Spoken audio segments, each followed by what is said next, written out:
Now, honorable senators, we do have 8 questions to be responded to, and we have 3 CSs to do that. 4 of those questions are directed to the CS in charge of Treasury. 2 questions are directed to the CS in charge of mining and blue economy, and 2 questions are directed to the CS energy. Now, looking at the time, honorable senators, we need to agree on how we're going to manage time. We are going to start with the CS Treasury, who is going to take us to 11:30, responding to 4 questions, meaning each question is going to be allocated 22 minutes. So at the end of the 22 minutes, we're going to stop and move to the next. If we don't do that, then we're going to overrun the runway. From 11:30 to 12:15, we are going to interact with CS Joho, who has 2 questions. He'll be with us for 44 minutes. And thereafter, from 12:15 to 1 p.m., we are going to interact with the CS in charge of energy, giving him 44 minutes. So, honorable senators, if 22 minutes lapse, it doesn't matter how heavy my dashboard is, we have to move to the next question to save on time. Clerk, do we have the CS Treasury in the House? Thank you. Honorable CS, welcome back to the Senate. We have listed 4 questions that are directed to your ministry. I will therefore proceed to invite the Senator for Kitui, the Honorable Enoch Wambua, to ask question number 034.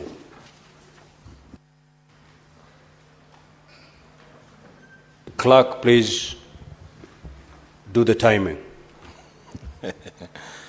Thank you, Mr. Speaker. Given that we have 22 minutes for this one, I will spare the CS a few things that I wanted to say. Let me just go straight to the question. Question number 034. One CS, what is the current status of pension disbursements to former members of parliament who served between 1979 and 1992?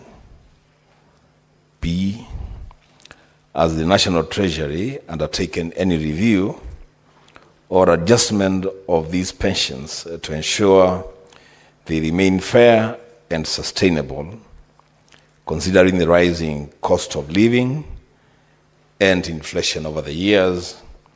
And lastly, what policy measures has the government put in place to ensure pensions align with prevailing economic conditions? I thank you, Mr. Speaker.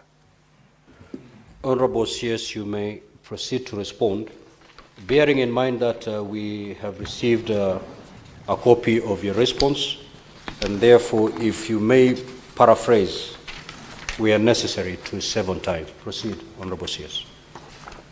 Thank you very much, Mr. Speaker. In the interest of time, I'll try my level best to paraphrase and summarize my response without losing content. Now, I rise to address a question that was raised by Senator Enoch Wambua that is question number 034. Regarding pension disbursement to former members of parliament who served between 1979 and 1992. The current status is as follows. Honorable Speaker and honorable members, former members of parliament who served between 1979 and 1992 were eligible for pension benefits. Have been receiving payments in line with the Parliamentary Pensions Act, Cap 196, as revised in 2012. And this revision significantly enhanced their pension entitlements by adjusting the actuarial factor from 1/600 to 1/300. Effectively, this doubled their pension benefits. And as a result, these former members of parliament received a revised pension lump sum and an adjusted monthly pension following this the implementation of this Section 8.2 of the CAP 196, revised in 2012.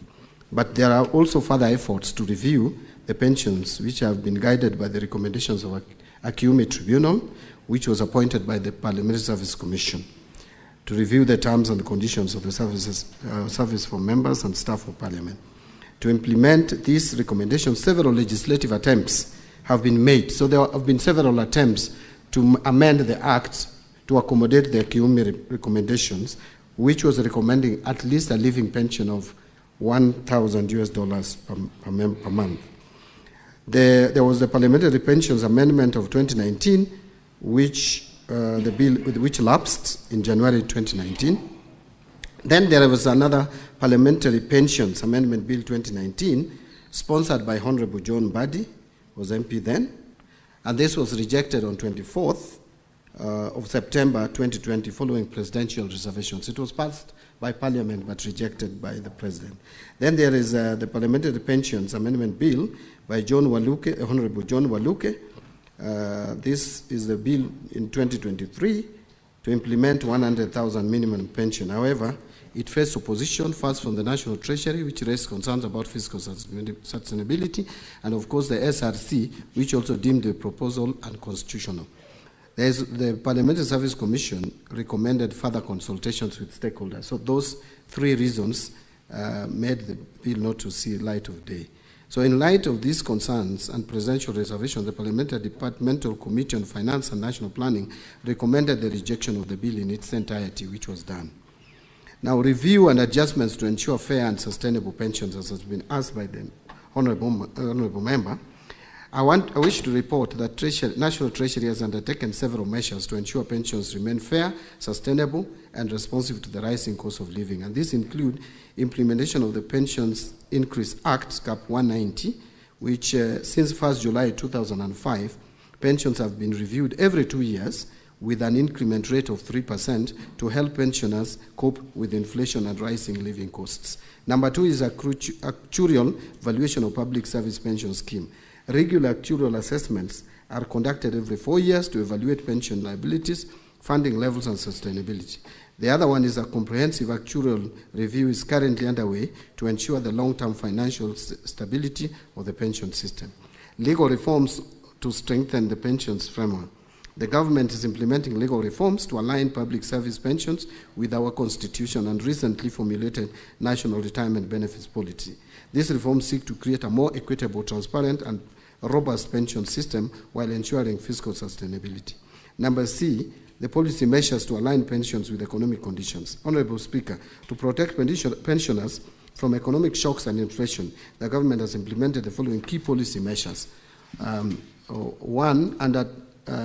We have increased tax exemptions on pension contributions from 240,000 per annum to 360,000 shillings per annum. What that simply means is that previously, before December 27th, when we passed the Tax Laws Amendment Bill, every month pension up to 20,000 shillings per month or 200,000 per annum was exempt from tax if you contributed to a pension scheme. Now that has gone up to 30,000 shillings per month. This adjustment not only helps mitigate the effects of inflation, but also increase employees' disposable income, reduce payee liabilities, and promotes a stronger savings culture. This is one of the provisions in the Tax Laws Amendment Bill, which is now an Act of Parliament, that was very progressive, and we encourage Kenyans to support, and fortunately it was passed. The other one is tax exemption on pension benefits.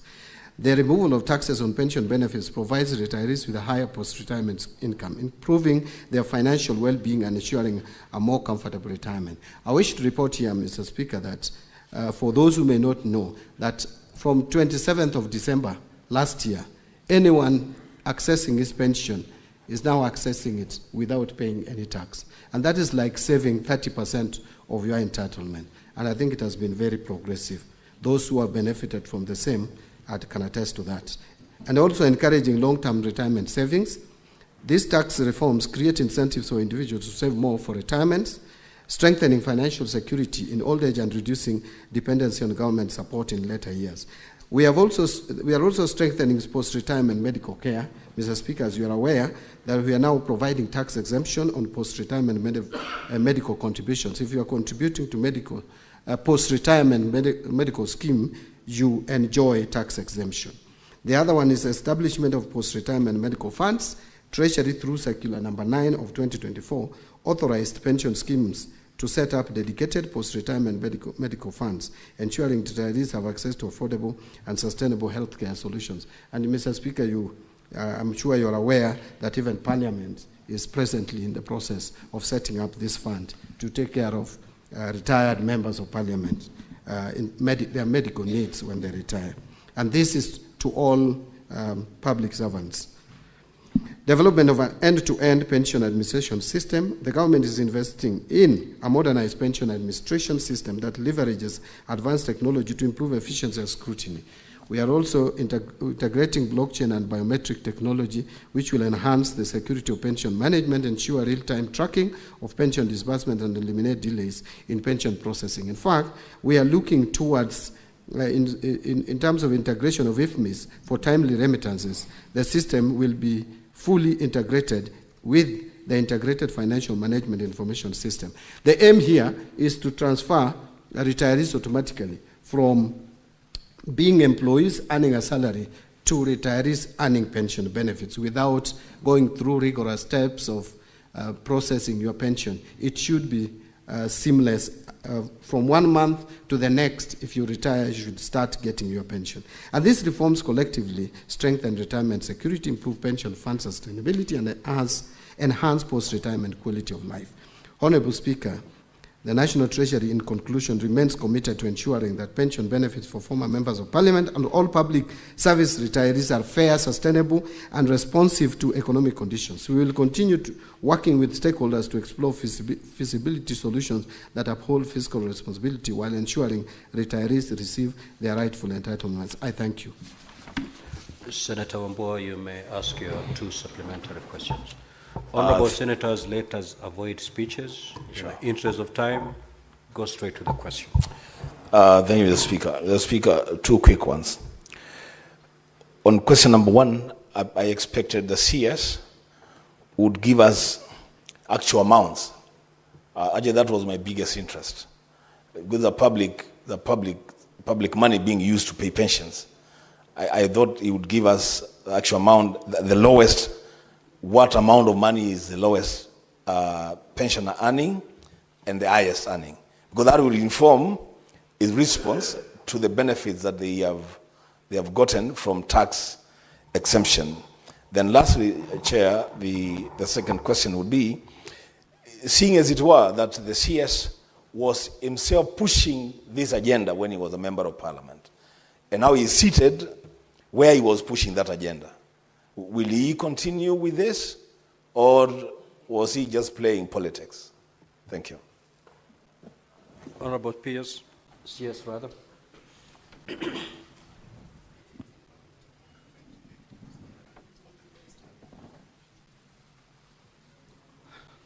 Thank you. On actual amounts that these members earn, I may not have the actual figure, but I'm told the lowest is in the region of about 28,000 shillings per month. It is fairly low, and that is why there was a recommendation from the Kiumi Commission to push it up to a living pension of at least 100,000 shillings per month, or 1,000 US dollars per month. It was, I think, put in US dollar terms. But this, I want to repeat again, that you can only be able to change it if you amend the law, because the law as it is, you cannot change the actual amounts that these honorable members or former members of Parliament earn. In terms of the CS pushing the agenda, yes, I pushed the agenda as a legislator who has the powers to legislate. Now I don't have that power. That power is with members of Parliament to push for legislative amendment. I can only propose to Parliament for an amendment, but I think this is a matter that Parliament is well seized of. Parliamentary Service Commission is there. which is concerned with the welfare of members, both present and former, and if there is supposed to be any adjustment on pension entitlement to former members of parliament, the right people to push for that would be the Parliamentary Service Commission and members of parliament. Thank you. Senator Fomeru, the Honorable Kathuri Murumbi. Honorable CS, just note down those questions because I'll be calling upon a number of senators so that you can respond to them at a go. Thank you, Honorable Speaker. Honorable Speaker, the last time the CS was in this House, I raised a question concerning former councillors. You can see issue about the pensions and gratuity and honorarium is really recurring every time. So you tasked the 3 committees of this House, the committee, JLAC, Labour, and Budget and Finance, and the National Treasury, to sit down and come up with a legal framework to facilitate the payment of honorarium and monthly pension to former councillors. So, Mr. Speaker, the 16 days you gave have lapsed. So I was, because the CS is here, I was looking at all the 3 chairs, none of them is in this House, because he is also party to this issue, whether maybe he can give a word on how far they have gone with that discussion on the legal framework, because that is what he said, that is what is lacking, so that he can release the money to the former councillors. Thank you, Honourable Speaker. Senator Boni. Mr. Speaker, my question is on policy. There is a member of parliament from Bungoma who served 4 terms. But after serving 2 terms, it was interrupted. He started enjoying his pension. Then he came back, served another 2 terms. Now when he's gone back, he's unable to enjoy pension of 4 terms. Is it the policy of the government that such a member of parliament should be denied to enjoy pension of 4 terms? Instead, he's being referred to the first 2 years, first 2 terms, Mr. Speaker. The Senate Majority Leader. Mr. Speaker, a quick question. I have on my phone messages to the effect from the people that send me to this House, that when will the minister stop this practice where when public servants retire, they have to spend the next near 2 to 3 years chasing their pension file at Bima House. Mr. Speaker, many of them retired teachers, doctors, public servants. I have seen from the response of the minister that they are they're actually inputting an integrated blockchain and biometric technology. The only thing that is missing from the minister's answer is when. That's very important for the people that vote for me to come to this House to know that when they serve the public and eventually they retire, then they will receive their pension at the next month after, because that is how modern world should work, Mr. Speaker. Therefore, that's my humble request to the minister to know when. I thank you, Speaker. Senator John Newton. Thank you, Mr. Speaker. My question is not very different from what the majority leader has asked, and it particularly concerns teachers and police officers who are retired. Mr. Speaker, you will be told by the TSC, once you follow up, that the TSC has made all the necessary documentation and referred the same to Treasury. And why there are delays is because there is delayed disbursement by Treasury. And Mr. Speaker, I would want the CS to tell us what he is doing to prevent abuse of Article 223, because that is clearly where the problem with delayed disbursements are happening, where money set aside for a particular purpose like this for settling, for sorting out pensioners under Section 223, Article 223, then such monies are drawn and taken to other use. What is the CS doing to see to it that there is no abuse of Article 223? Thank you, Mr. Speaker. Senator Miraj. Asante Bwana Spika, swali langu halitakuwa tofauti na kiongozi wa wengi bungeni.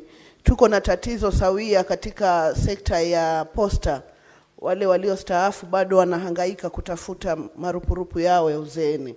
Tungependa waziri atueleze kuna shida gani wakati watu wametumia ujana wao kuitumikia serikali yetu, na wanapostaafu, wanapofika uzeeni, wanaanza tena kuhangaika kutafuta kiinua mgongo chao. Senator Lenku.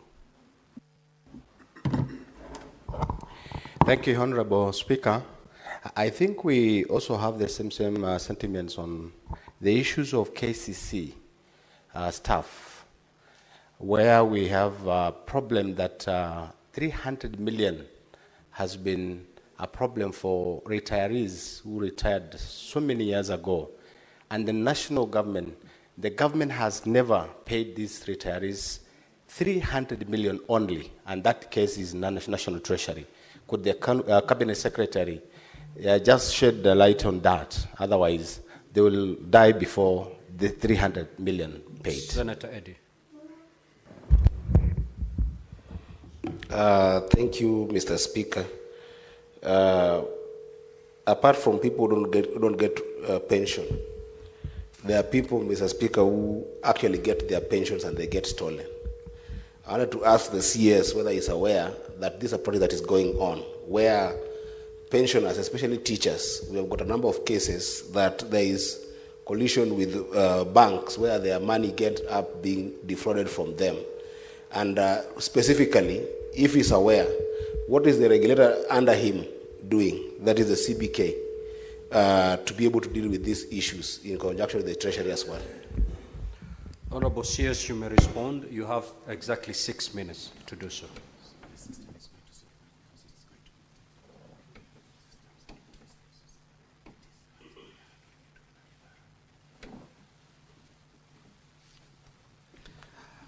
Thank you, Mr. Speaker. I don't know whether we will still address question number 048, because it's like we are the supplementary questions to the question. Those that you feel will be answered through your response to question number 048, you need not respond to them now.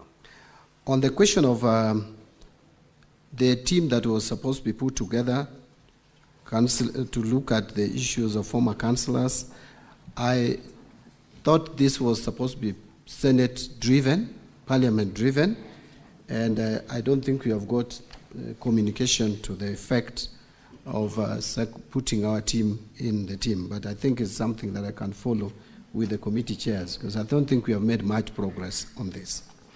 On the question that Senator Boni Aliwale asked on policy regarding members of Parliament who serve for the 2 terms, don't win re-election, and then starts enjoying pension, and then when they come back. It is the way the law is crafted now, that once you enjoy the pension, when you come back, either you choose to pay, to buy back the pension, and then you continue, and then when now you retire, the 4 terms will be counted cumulatively, or you forfeit, or you forgo. So, but there is an amendment to that effect that is being processed, so that we can allow former members who served for some terms and have come back to enjoy seamlessly the pension without that kind of a challenge. But the way the law is today, if you start enjoying benefits of pension, like myself today, if I come back again to Parliament, then I have to either buy back that period that I enjoyed the pension, or I forgo. So that is the law as it is today. Majority Leader, I agree with you that there's been challenges in terms of when pensioners leave employment and get into pension, they wait for too long to get their pension because of system challenges, but there are also other issues around delayed payment of pension, some of which is with those agencies or ministries where they're working, where you find the processing of files become a challenge, that files are lost, members move from one office to the other. We have even had cases reported of corruption getting into the system, and that is why we want to integrate the system. We want to automate the system. When you leave system to manual, there is bound to be abused, and that is what the ministry is taking steps to ensure that that is dealt with. Now, I think Senator Fumuranga is asking that the abuse of Article 223 is the one that is denying pensioners money or reallocation of pension fund. I am not aware of any pension allocation that has ever been reallocated in any way. Actually, if there is any particular location that is always ring-fenced, it is the pension, it is the CFS going to pension. So that is not correct. Yes, there could be abuse of Article 223, which we are trying to work on, but again, you'll also agree with me that that article was not provided in the Constitution in vain. The people of Kenya considered that there could be circumstances that would merit or warrant provision of additional funds that was not appropriated by Parliament or National Assembly for that matter. So if there are abuses, those abuses have to be dealt with, because this one is within the powers of the Cabinet Secretary for Finance. On the issue of poster employees and KCC, RBA has already put staff receivers in place to work out on how to pay these creditors, along which part of the creditors are former employees, because these are companies that faced challenges, especially Posta, the pension scheme for Posta. So there is already a process going on to make sure that that is addressed. Finally, on Senator Eddie Okech's question of defrauding pensioners by banks, if we automate this automatically, will be dealt with through automation. When you allow manual systems, it is open to abuse. And we have also identified that some pensioners have been defrauded through collusion, even between pension staff and also the bank staff. And that is something that we're addressing through automation. Thank you, Mr. Speaker. We will now move to question number 035 by the Senator for Kirinyaga County, Honorable James Murango. You may proceed to ask your question. Thank you, Mr. Speaker. My questions are as follows. A, could the Cabinet Secretary provide a breakdown of all taxes and levies imposed throughout the entire tea supply chain?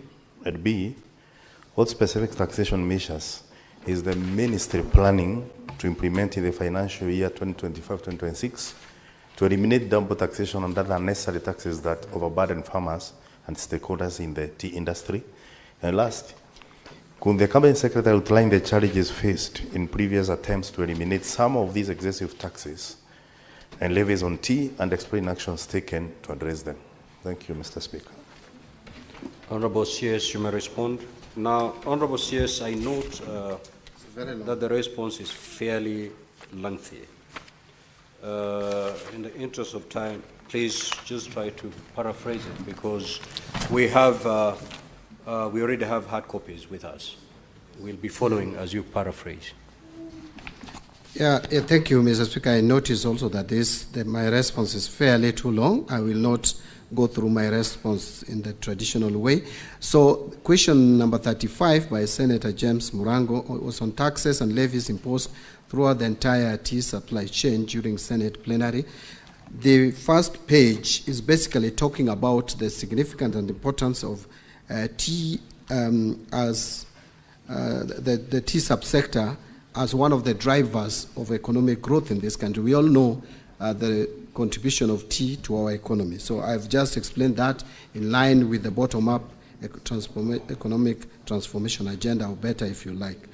Now, in the financial year 23-24, the government implemented a number of interventions specifically for the tea subsector, which included provision of processing equipment to tea cooperatives and establishment of a tea value addition hub and promotion of investment into the hub, export market development and export promotion, and provision of fiscal incentives and establishment of warehouses for value-added tea in key development markets. So these are reforms that are ongoing.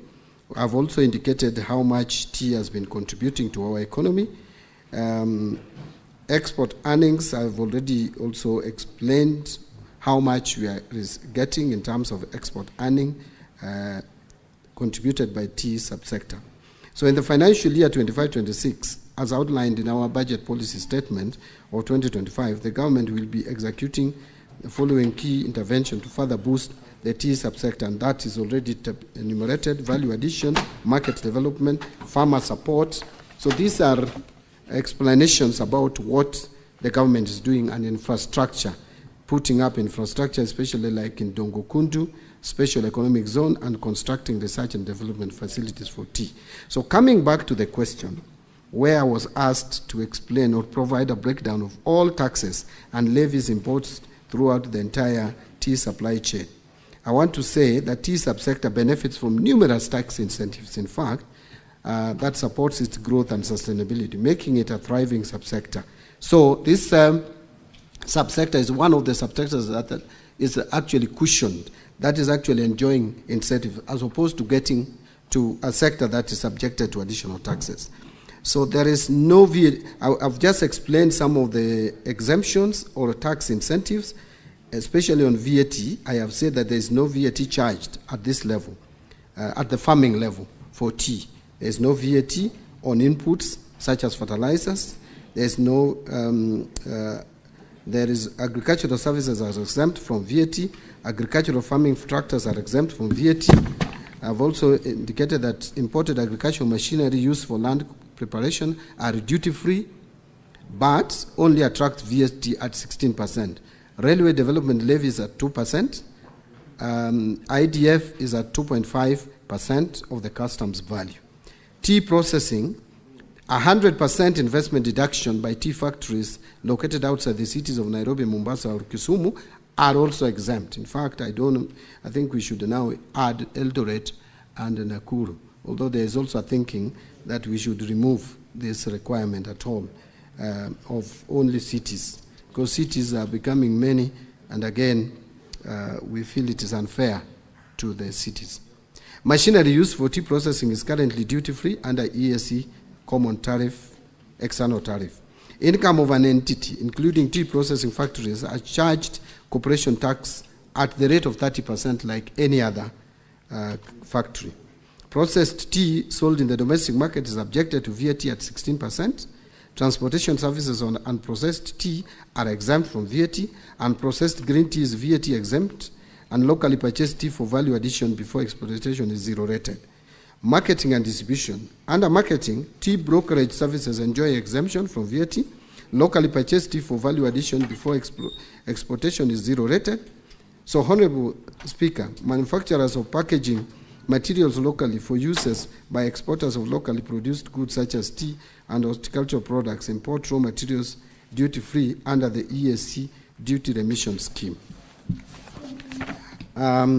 Packaging materials of all goods, including packaging for tea, also attract 16% like any other.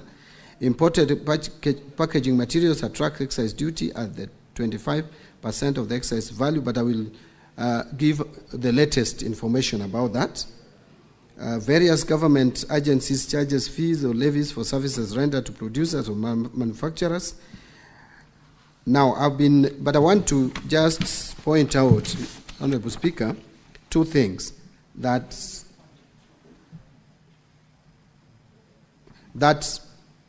in the finance bill of 2025, we have done two things. Number one, we are proposing to exempt packaging materials used for tea and coffee from VAT.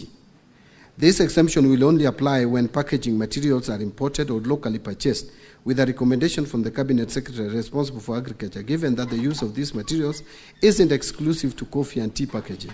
This measure aims to protect these crucial sectors while also safeguarding government revenue.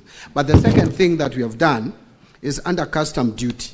On the custom side, Mr. Speaker, last year, Kenya was granted a stay of application of the ESC Common External Tariff on certain paper products to apply a higher duty rate of 25 to 35% to support domestic packaging materials. However, this negatively impacted exporters, such as the tea industry. To address this, Kenya did not request an extension of the stay of application of the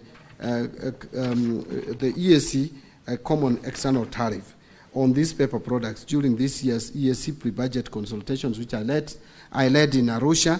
And actually now, Mr. Speaker, I want to report that we have gone back to the ESC CET rates of 10% like any other country in the East African region. On question number 35B, what specific taxation measures is the ministry planning to implement in the financial year 25-26 to eliminate double taxation and other necessary taxes that overburden farmers and stakeholders in the tea industry? I wish to respond as follows. I would like to clarify that there is no double taxation in the tea subsector. As regards to specific tax measures for the coming financial year, we are currently reviewing submissions from the public, but we have already reviewed the submissions from the public anyway. I think this answer should be amended to read that we have already considered and have just read some of the steps that we are taking to reduce taxation, which would support the tea subsector. So I have mentioned that the various incentives. I don't want to repeat them again. I want to go straight to 35C, Mr. Speaker. Could the Cabinet Secretary outline the challenges faced in previous attempts to eliminate some of these taxes and levies on tea and explain action taken to address them? I wish to respond as follows. While there may be challenges affecting the tea subsector, Honorable Speaker, the national government continues to extend numerous incentives to the subsectors outlined above. From consultation with the regulations of the tea subsector, various actions by various government entities are ongoing to address the burden of the fees or levies in the tea subsector. Some of these measures include enactment of Tea Act 2020, which reduced the management fee payable by tea factories from 2.5% to 1.5%, thus saving tea farmers approximately 1 billion annually from management fee to Kenya Tea Development Authority. There is the ad valorem levy of 1% of the customs value of exported teas, which was scrapped in 2016. The agricultural produce cess of 1% of green leaf was also scrapped in 2016, saving quite significant amount. And since July 2016, the government replaced the levy scrapped with a government grant to fund operations of Tea Research Institute and Tea Board of Kenya, which support the tea industry development programs such as research in tea, trade promotion, and market development, amongst others. In conclusion, Honorable Speaker, Kenya's tea industry remains a vital pillar of our economy, supporting millions of livelihoods and contributing significantly to national development. Through the bottom-up economic transformation agenda, the government is committed to strengthening the tea value chain to ensure sustainable growth. I thank you. Honorable Senator James Morango, you may ask your 2 supplementary questions. Asante sana, Mstahiki Spika. Mstahiki Spika, swali langu la kwanza zilikuwa kwa takwimu waziri aweze kupeana zile anda na kondi zote ambazo zinalipwa na wakulima majani chai. Mstahiki Spika, nimeona amejibu na kusema venye serikali inafanya ambayo ni sawa, lakini jibu langu hakujibu. Mstahiki Spika, kulingana na nakala niko nazo, mkulima majani chai kutoka mbunge la kitaifa, kutoka serikali kuu mpaka zile za ugatuzi, analipa anda na kulipa kondi tofauti 42. Na nilipokuwa mwenyekiti wa kamati ya ukulima, tulikuwa tumekaa chini na kuwa tumeelewana kwamba serikali itajaribu kupunguza hizi. Lakini kwa sababu ambazo sijaelewa, waziri hakuziweka wazi. Kwa hivyo ningetaka kusema Mheshimiwa Spika, kwa swali hilo sikuridhika na majibu ambayo waziri amepeana siku ya leo.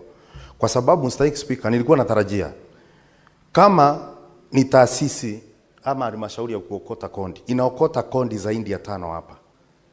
Ukiangalia halmashauri ya Nema ina kondi inaokota. Ukiangalia kama ni taasisi yafa kuna kondi inaokota. Ili tuweze Mstahiki Spika kujibu swali na kuendelea mbele, ningeomba waziri anapoenda anijibu hili swali ili niweze kusema na asema. Swali la pili. Mr. Speaker, ni kwamba katika bunge la kitaifa kuna nakala ambazo waziri aliweza kupeleka pale mwaka huu, ambayo ilikuwa ina kondi mpya ambazo zilikuwa zinafaa pia kutozwa wakulima kahawa. Mr. Speaker, hiyo sheria bado iko katika bunge la kitaifa na niko na nakala hapa ambayo iliwekwa katika gazeti la serikali. Ningetaka kuuliza Wasili, kilimo cha msingi kitawekwa kondi mpaka lini? Kwa sababu nchi zinazoendelea kilimo msingi cha msingi akiwekangu kondi na anda ili mkulima aweze kunufaika na mazao yake. Asante sana Mr. Speaker. Honorable CS, you may proceed to respond. Mr. Speaker, I tried to put together some of the taxes that are and levies that are put or charged on tea, right from the farming level. I put a paragraph. The tea processing, I put a paragraph. Marketing and distribution, I also put a paragraph. If the honorable member has any other levies that need not to be there, I think the best thing to do is to recommend for those levies to be removed. But as far as I'm concerned, I have enumerated what I am aware of are taxes and levies on tea. I think he has talked about some amendment that is in Parliament to put some charges on coffee. Yes. Maybe you, Honorable Speaker, with your permission, you can explain again. You can come and repeat the question again. Mr. Speaker, ukinipa nafasi nitamwonyesha waziri.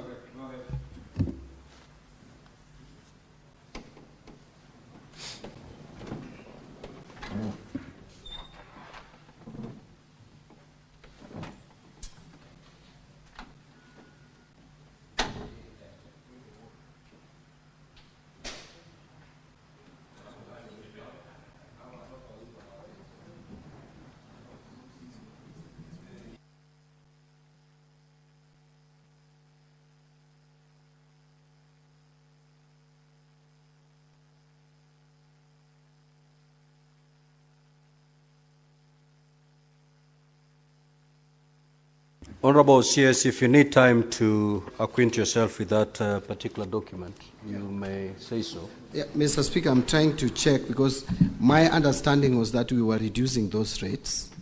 And so it's just demonstrated to me the rates that are on the first schedule and the second schedule.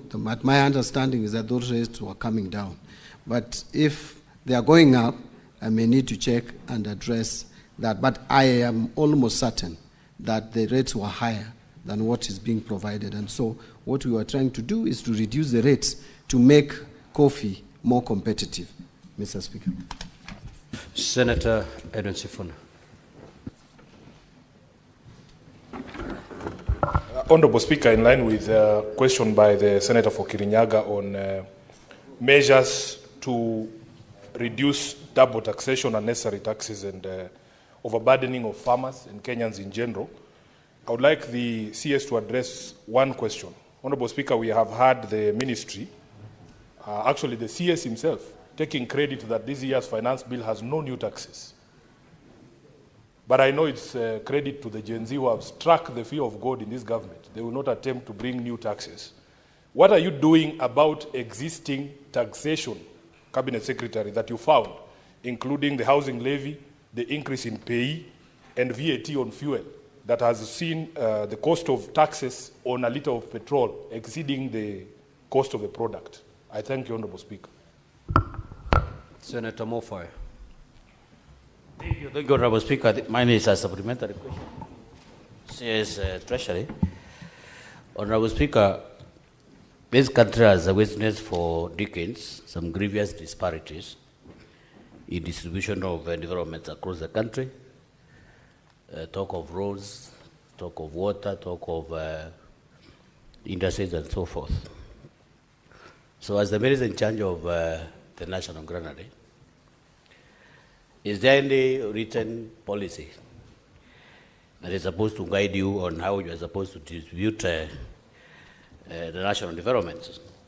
And I'm asking this, Honorable Speaker, on behalf of very many Kenyans, you find some areas have been neglected for decades. Other areas are endowed with better roads, water, and so forth and so forth. Is there any existing policy, for that matter, that a Kenyan can quote maybe from Tharaka or from Northeastern or from any other part of this country where there are no such kind of developments? What is it, what criteria do you use to determine where you are supposed to put up roads, where you are supposed to put up water, and so forth and so forth? Is there any existing policy for that matter? Thank you, Honorable Speaker. Honorable CS, you may, if in a position to respond to that question, you may, because it is not related to the primary question. The Senate Majority Leader. Mr. Speaker, I have a question to the Cabinet Secretary in regards to his response on page 6. Unfortunately, Minister, I'll have to tell you that none of these items that you have listed was done to the tea farmers. This is a topic very close to my heart, and therefore I know every single intervention that is done. In the fiscal year that you're referring to, 2023-2024, you have quoted in your response, Mr. Minister, that there was provision of processing equipments to tea cooperatives. It is now in this financial year that there's an attempt to put 3.5 billion shillings to support aging tea factories. And even that, I'm not sure whether the National Assembly Budget Committee will maintain it. So I'll have the Minister check with his records and the people in the ministry whether any of this has been done, because to the best of my knowledge, there is no tea cooperative that was supported with this. With regards to establishment of this, what is calling Tea Value Addition Hub, construction is yet to begin of the common user facility that the government promised tea farmers in the country. And therefore, it will be important for the Minister to let us know when construction of this common user facility will commence. There was a promise of 1 billion shillings to KTDA through its subsidiary Ketepa that this was going to be set up in Kericho. I do not know to this date, Mr. Speaker, when that facility will be available for farmers. The same can be said, Mr. Speaker, about Part C of his question, because it needs to be quantifiable. If the Minister had given us the specific figure of how much that export market development the government committed to, we'd appreciate, because it is one of the interventions that we seriously need. Lastly, Speaker, just a comment to the Minister, because, you know, we are representatives of people, and when there's an opportunity, I appreciate that transportation of tea to factories is VAT exempted. I do not understand, Mr. Minister, why in every finance bill, last year it had to be removed, and even in this year's proposal, transportation of sugarcane to factories is subject to VAT. I don't know why at Treasury they want to treat tea farmers and sugarcane farmers separately, yet they are all citizens of this republic. So while I appreciate what is done for tea farmers, I'd wish that the Treasury does the same for sugarcane farmers as well. I thank you, Mr. Speaker. Honorable CS, you have 3 minutes to respond. Thank you, Mr. Speaker. I'll try to be fast. Yes, it is true that we have not made major changes in taxes that would disadvantage the taxpayer or individual taxpayers in terms of reducing their disposable income. And this was a commitment. Yes, I know Senator Sifuna is attributing it exclusively to Gen Z. Partly true, partly not true. Honorable Senator Sifuna very well knows my stand on taxes. Even before I joined the cabinet or the executive, I am one person who does not believe that higher taxes would lead to more revenue or higher tax rates. And that is my stand. I've spoken about it. Maybe we share that idea with Gen Zs, but so it cannot be exclusively the Gen Z's ideas. And I think the government is also sold into the idea that now, where we have reached, we cannot go further to reduce disposable income.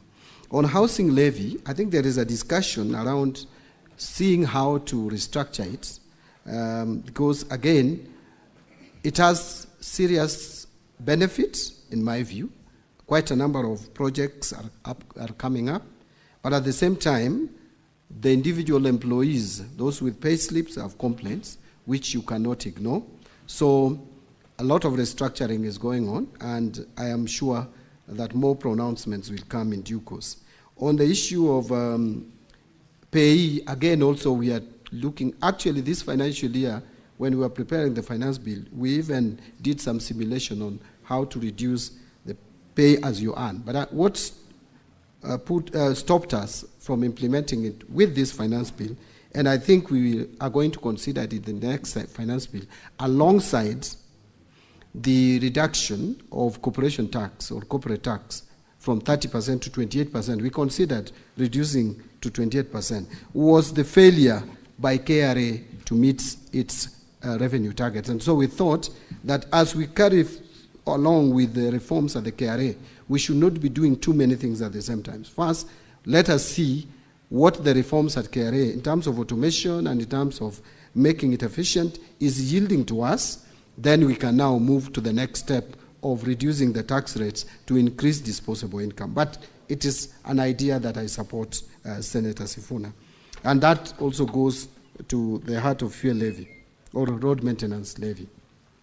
On distribution of development across the country, yes, Senator, it is true, Mr. Speaker, that over the years since independence, that we have not been very fair and objective as a country in terms of distributing or budgetary allocations to regions.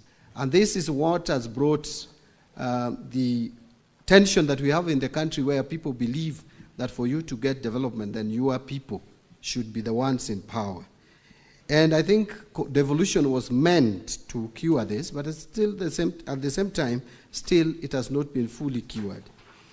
We are trying, and it is not something that you are going to do in a day, to try as much as possible to be equitable in the distribution of resources. And I think the budget that we have produced addresses it to some extent, it has not fixed it, but addresses it. Take, for example, and I've given this example, that since independence, the children in Tana River have been eaten by crocodiles as they cross River Tana going to school. For bridges, one bridge costing just 100 million, yet you find many of us have tarmac roads up to our homes. It is not fair. So many of us have tarmac roads up to our homes. So many of us have piped water in their houses, even in rural areas. Yet Tana River, those children, for just 100 million, have been eaten by crocodile. That is, we cannot live in such a country of iniquity. So, inequitable resource distribution. Remember, for the first time, I want to say here, Dadaab constituency, for example, is going to see 30 seconds more. The first tarmac road. And I can go on and on. And you see the first major road in northern Kenya being under construction since independence, from all the way from Meru, Isiolo, going to Garissa, Wajir, all the way to Mandera. 740 kilometers being done in this government to enhance equity. Now, the majority leader talked about, I can just answer the majority leader by saying that I am going to follow through some of these initiatives, including the support to tea cooperatives, common user facility and all that. We have put some allocation in the budget. I hope they will not be taken away by the National Assembly. And then I will make sure that the monies are released, or the exchequer is released to support the tea sector. Thank you very much. We now move to question number 048 by the Senator for Kisumu, Honorable Tom Ojenda. You may proceed to ask your question. Thank you, Mr. Speaker. Yes, Deputy Speaker. Honorable Speaker, I'm very much aware that you are constrained by time, but you know, Mr. Speaker, when members are asking questions not related to the subject matter, as we come from areas that the best in the world, and under question to the CS, but when now we start digressing and we don't ask the prime questions, Mr. Speaker, then some of us will be lost. So, Mr. Speaker, can you give me a latitude just to ask him one question? So that...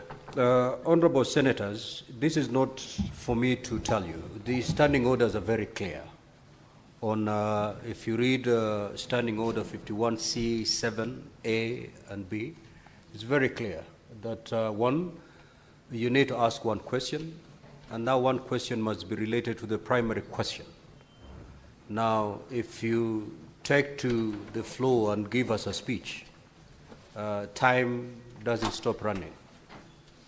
For those who feel they have more questions to ask the CS on this particular subject, you can always post that question, and we'll invite the CS to come back.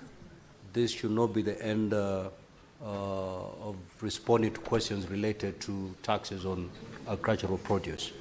Senator Tomo Jenda, proceed.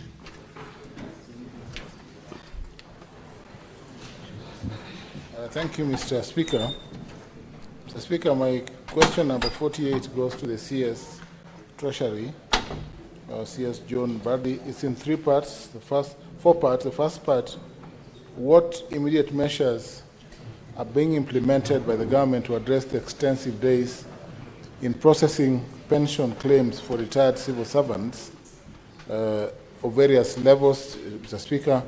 And could the Cabinet Secretary provide a timeline for full digitization of pension records and transition to an end-to-end enterprise resource planning ERP system for a more streamlined process? That's part one of the question.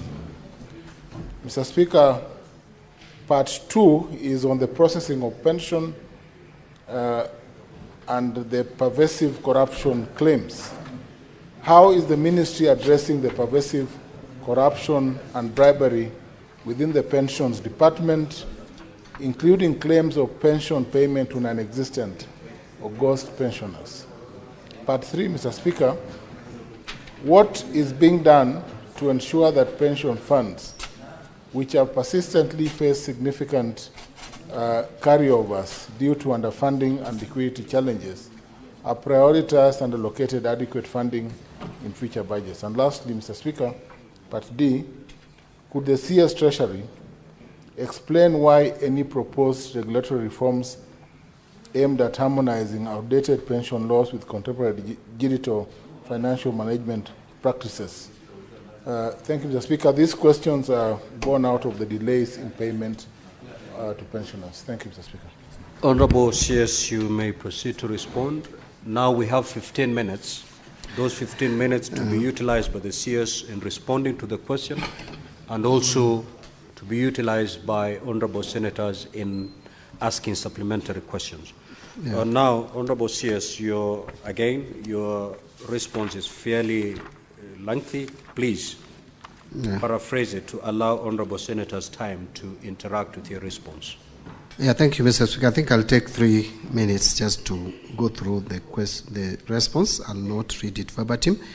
Measures being implemented to address delays in pension processing and the transition to a digitized pension system. A number of steps we are taking for comprehensive review. One is timely submission of retirement notices. Employers are required to notify employees of retirement at least 1 year in advance, and to submit pension claims to the pension department 9 months before the official retirement age. Number 2, verification and documentation. Pension payments are contingent on complete and accurate documentation from retirees and employers. Incomplete submission, disputes, or litigation. Number 3 is processing at the pension department. Once a complete pension claim is received, the department processes it within 90 days, as stipulated in the National Treasury Citizens Service Delivery Charter. Then we have exchequer releases, which is also another challenge. Payment of pension gratuities depends on the availability of funds, which is influenced by national revenue inflows. So to improve efficiency, these are the measures that we have taken. One is deployment of pension officers to key MDS. So we have made sure that key MDS, like TSC and others, have pension officers. The National Treasury has deployed 18 pension officers to the Teacher Service Commission, for example, to expedite the verification and submission of the pension claims. Number 2, strict enforcement of early submission policies. MDAs are mandated to submit pension claims 9 months before an officer's retirement date. Number 3, system enhancements and technical support. that is Pensions Management Information System, is undergoing significant upgrades to reduce manual interventions and improve efficiency, and also enhance data security. Review of the pension legal framework is also being undertaken to align with the emerging needs and improve the sustainability and efficiency of pension payments. National Retirement Benefits Policy, the Cabinet has approved the National Retirement Benefits Policy, which was approved on 3rd November 2023. This policy aims to harmonize retirement benefits, improve governance, and enhance sector growth. Public awareness and sensitization is also ongoing, is also being conducted, workshops being conducted, and sensitization programs on retirement. Recruitment of additional pension officers. To enhance processing capacity, the Treasury recruited additional pension officers in 2021, followed by 6 deputy directors in 2024, with specialized expertise in pension administration. Number 8 is the re-engineering of the pension management information system. The Treasury has onboarded a contractor to develop an enterprise resource planning solution which fully digitizes pension, and that online claim submission will be done, self-service portal, automated approvals, integration with key government databases is also being addressed. So number B was the question. So the system is expected to be fully rolled out by 1st July 2025. This will help us now, like what I said before, that we will automatically transit those who are from the payroll to the pension payroll. Addressing corruption and bribery in pension administration. First, we are doing the following: strict pension verification procedures that it's being instituted, and this will help us reduce errors, fraudulent submissions, and unauthorized payments. Collaboration with financial institutions, like the case that Senator Eti Okech spoke to earlier.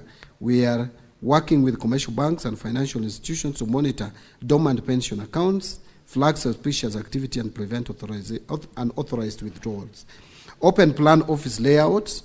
Pension Department has restructured its office setup to enhance transparency and accountability, reducing opportunities for unethical conduct. Decentralization of pension services through Huduma centers, following retirees to access services without unnecessary bureaucracy or middlemen. Number 5 is integration with the National Death Registry. The Treasury is integrating biometric verification with the National Civil Registry to detect deceased pensioners in real time and prevent continued payments to non-existent beneficiaries.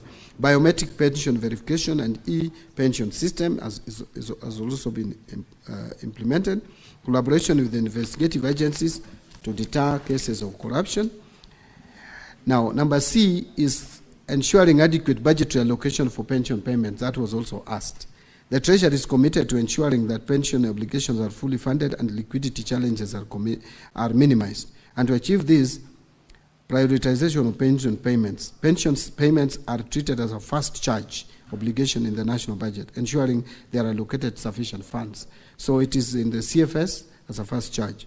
Addressing carryovers and cash flow constraints. Outstanding pension obligations due to cash flow challenges are prioritized in the subsequent budget cycle. Like 2023-24, we carried forward 23 billion.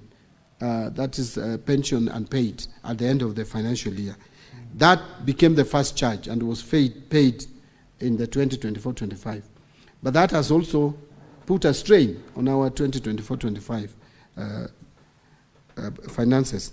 But now I'm happy to report that as we speak, in fact, between 30th of April and 21st of May, it would interest you, Mr. Speaker and the honorable members, that within those 3 weeks, we paid a total of 17 billion, 17.4 billion to the pensioners.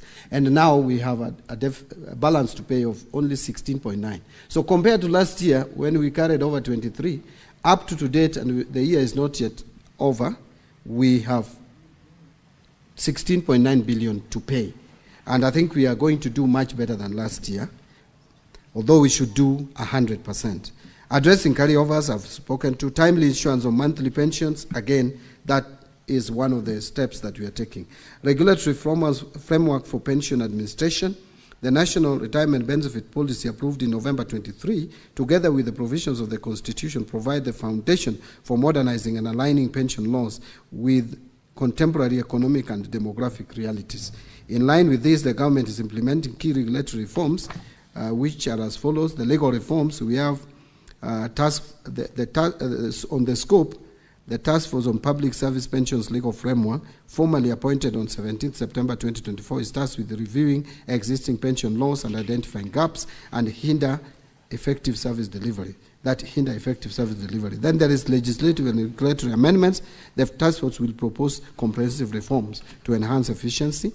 Then we are also doing benchmarking with international standards. The review will incorporate lessons from countries with well-established pension systems to ensure a robust and globally competitive pension framework.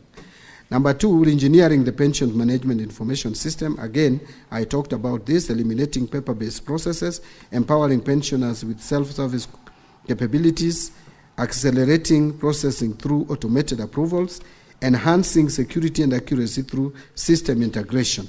So the key here is automation. If you automate pension system, as we have indicated, then you'll solve a number of these issues. And I've said from 1st July, we are onboarding the system, and it will enhance efficiency. Now, finally, I think is reforms to enhance financial sustainability, transition from defined benefits to defined contribution. To enhance sustainability, the defined benefit scheme cannot work, because again, with the life expectancy going up, and with meager or limited resources made available through budgetary provision, we can't sustain this. So the new system of public service superannuation scheme is going to help us a lot in addressing these pension challenges going forward, because we are going to have defined contribution system that is already rolled out, and this has been done out of actuarial calculations, and it is a better system. So in conclusion, Mr. Speaker, the National Treasury recognizes and values the contribution of retired civil servants, remains steadfast in its commitment to ensuring that their pension benefits are processed efficiently, transparently, and without undue delays. The measures outlined above are transformational and will ensure that Kenya's pensions administration is modernized, digitized, and aligned with international best practices. I submit. Honorable Ojenda, you may now ask your two supplementary questions. Thank you, Mr. Speaker. Mr. Speaker, I did not declare that both the CS, myself, and Senator Sifuna are in this broad-based government, but I will still ask the follow-up question, Mr. Speaker. But it is true. It is true. It is true. Mr. Speaker, let me proceed. What is your point of order, Senator Sifuna? I get extremely irritated every time people come here, and instead of addressing the matter at hand, it is irrelevant. What sort of contribution is that? And we have very limited time to engage with the CS. Could you stop the senator from engaging in sideshows? Senator for Kisumu, the rule on irrelevance Mr. Speaker, applies. I will move to the question. Stick the point to the matter at hand, please. Mr. Speaker, that's okay. Mr. Speaker, my supplementary question is on the point that the CS has addressed, the public superannuation pension scheme. Mr. CS, address us why there has been delay in processing pension funds for police officers and retired TSC officers under the public service superannuation pension scheme. And when will this be paid? Because there's a delay, a patent and palpable delay. But we are still in the same system. Honorable CS, you may respond. Thank you, Mr. Speaker, and thank you, Senator Ojenda. Yes, we have noticed, it has come to our knowledge that there is a delay in processing of pension entitlements to various civil servants under this public service superannuation scheme. And this has been occasioned by lack of policy guidelines, which we have processed, and we are almost concluding. And the moment that is done, then the pensions will be processed more or less like 2 weeks. So it is something that we are acting on. We are aware, we are alive to that challenge, and we are addressing it. Thank you. Senator Kinyua. Thank you, Mr. Speaker. Mr. Speaker, I just wanted to hear the comment of the Cabinet Secretary concerning very serious issue raised by the Auditor General on the issue of NSSF. Thank you. Senator Abbas. Thank you, Honorable Speaker. Mine is a supplementary question that on the CS, in relation to delays of pensions. In the past, we used to have disease thresholds where the aged pensioners used to access their money and through the post banks. But of late, they have been told to go to banks. And some of these guys do not even have enough money to pay for the rate for the banks. So what measures are you placing in place so that these senior citizens can be able to access their money easily? Is there a plan for you to develop? One other thing is, why don't you have some treasury, pension offices in some part of the regions? So at least instead of farmers, pensioners coming up to here, to Nairobi, and having problems in this place, they can be able to take money from the regional places. Two, Senator Abbas, you are entitled under standing orders to ask only one. So, No. Senator Karungo Thangwa, Senator Mudama, Honorable CS, you may proceed to respond.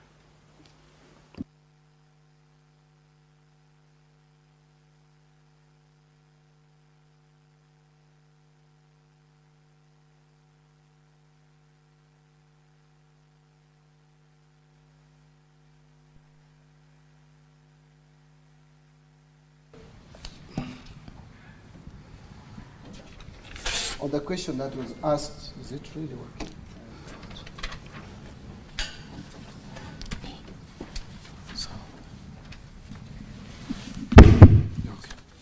It's much better. Now, on the question by Senator Kinyua on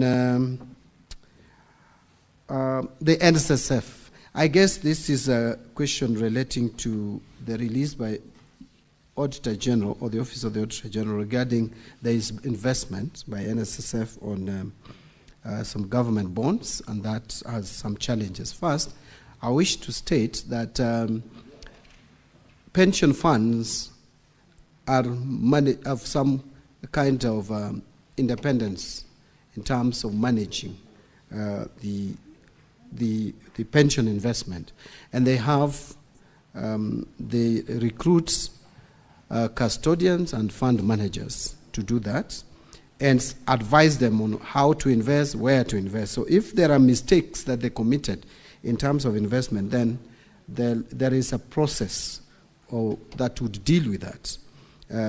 As the Auditor General has flagged it out, and already I am aware that a parliamentary committee is on this matter. I would only wait for the parliamentary committee to conclude its work, make recommendations. That is Public Investment Committee of the National Assembly, I think. Make its recommendations, and then action can be taken, especially if there is any action regarding policy direction that the National Treasury needs to put in place to deter any future involvement. Because again, in terms of actions for someone who has deliberately, if there is any deliberate act, then that we have relevant departments and offices dealing with that. On the issue of pension officers being deployed, we are trying to move away and make this work, this whole question of managing pension be automated. And so we are having a self-service portal we are putting in place that they don't have to move. The pensioners don't even have to move anywhere. Even at the comfort of their homes, they can access almost all the services that they need without going, including if they have a system of accessing their banks. They would just file documents and start withdrawing money to their phones from the bank, and it becomes very easy. And we have also put in place services at Huduma centers to support this. Thank you. I think that's what I would say on this. Thank you, Mr. Speaker. Thank you. We shall now move to question number 79 by the Honorable Senator Karen Nyamu.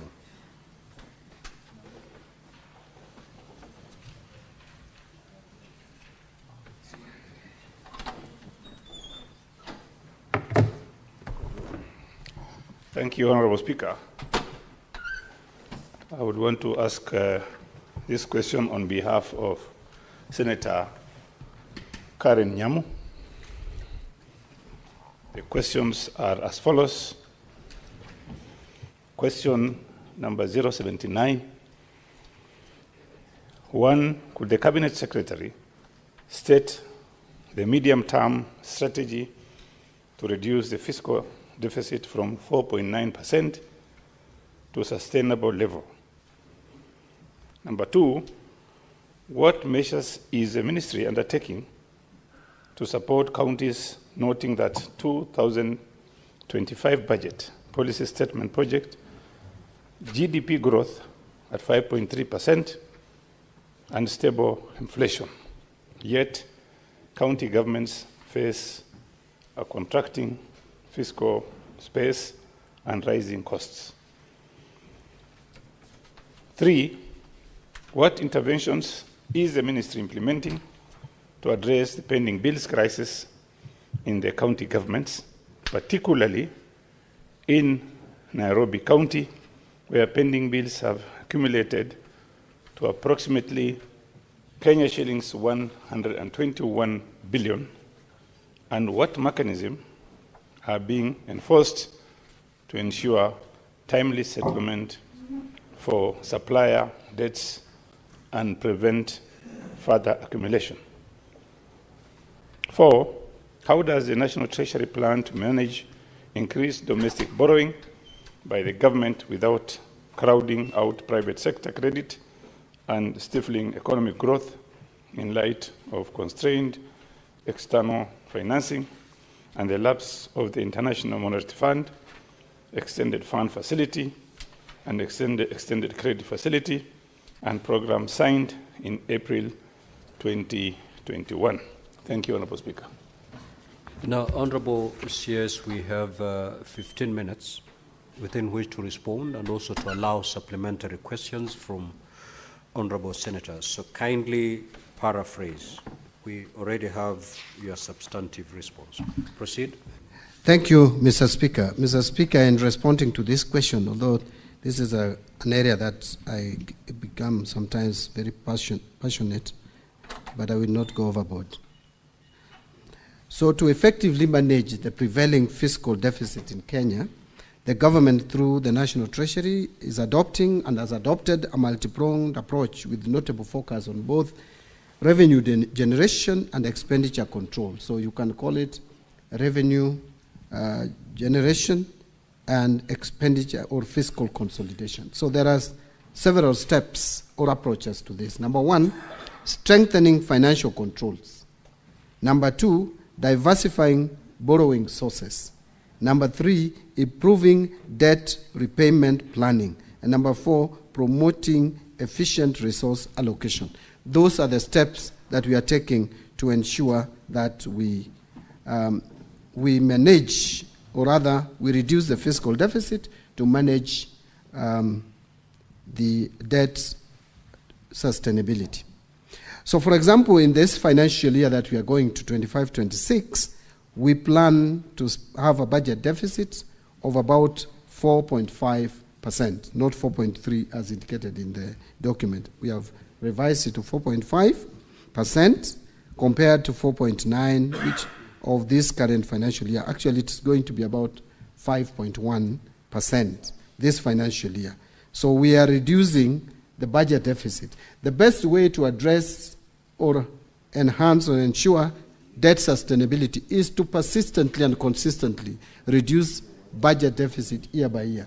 I want to report, Mr. Speaker, that in 2020-2021, the budget deficit was 8.3. 21-22, that came down to 6.2% of GDP. 22-23, it came down to 5.6. 23-24, you see we are coming down. We came down to 5.3, and now we are at 5.1, and we want to move to 4.5 continuously, and in the medium term, we'll be at 2.7. So that is what the reduction of budget deficit will help us on debt sustainability. But then, that can only be realized through fiscal consolidation. Fiscal consolidation here simply means, one, you enhance revenue collection. And that is why we are working on Kenya Revenue Authority, automating their processes and procedures to make sure that we enhance efficiency and effectiveness of that institution. But also, we are working on the other side of managing expenditure. And managing expenditure and managing prudence in use of public funds. Mr. Speaker, I want to report here that one step that we have taken to ensure that our revenues are realistic, because that is one area that has resulted over the years in over budgeting, which has given us high fiscal deficit. We revised 2025-26 revenue estimates down from 3 trillion and 18 billion to 2 trillion 757 billion. For the first time, Mr. Speaker, I'll report to you that the National Treasury's estimate of ordinary revenue is below the estimate by Parliamentary Budget Office. For the first time. It has always been that the Treasury estimates are higher. So we are doing that to make sure that we are realistic. So on the revenue side, let me brush over or move to expenditure. Some of the things that we are doing to ensure that we cut on expenditure. And again, I want to report here that we reduced our expenditure based on the BPS that was approved by 120 billion just to live within our means. So we are taking steps to actualize fiscal sustainability. The government will sustain efforts to strengthen accountability, transparency, and a revenue mobilization path by the medium-term revenue strategy. We are also strengthening expenditure control and improving efficiency and effectiveness in public spending. That is why on 7th of April, I officiated the launch of e-procurement system to maximize value for money and increase transparency in procurement. From 1st of July, all government procurements will be done through e-procurement platform, and no one else will be given excuse. Over 3,000 MDAs will all be onboarded, and the onboarding is going on, and we are even training the suppliers, the contractors, on the use of this system. We have also implemented zero-based budgeting approach for this financial year for the first time. We have also operationalizing the assets and inventory management modules in our IFMIS for all MDAs. In order not to crowd out the private sector in the provision of public services, the government is scaling up the use of public-private partnership framework for commercially viable projects. A number of projects are lined up for PPP.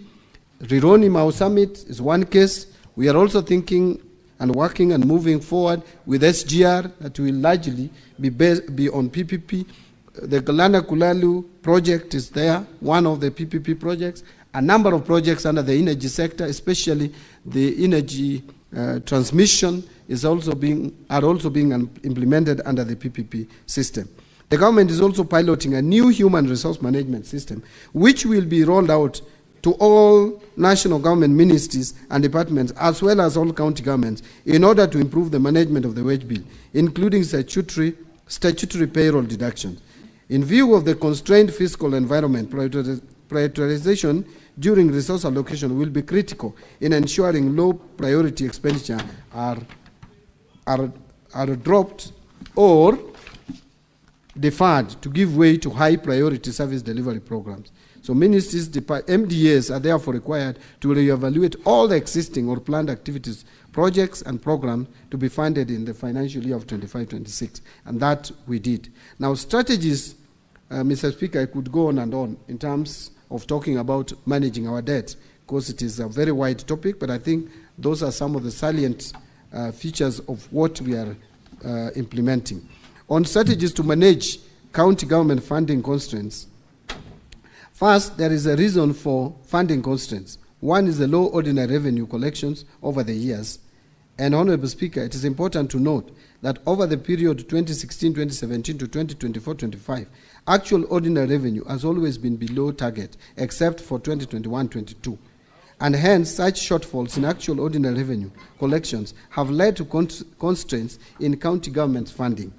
This is real, Mr. Speaker, because we budget, but the resources become a challenge when we don't meet the revenue targets.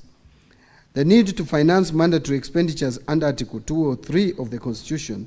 The government has an inevitable need to finance mandatory expenditures under Article 203 of the Constitution. Such expenditures relate to national interest programs such as the security modernization, strategic interventions. This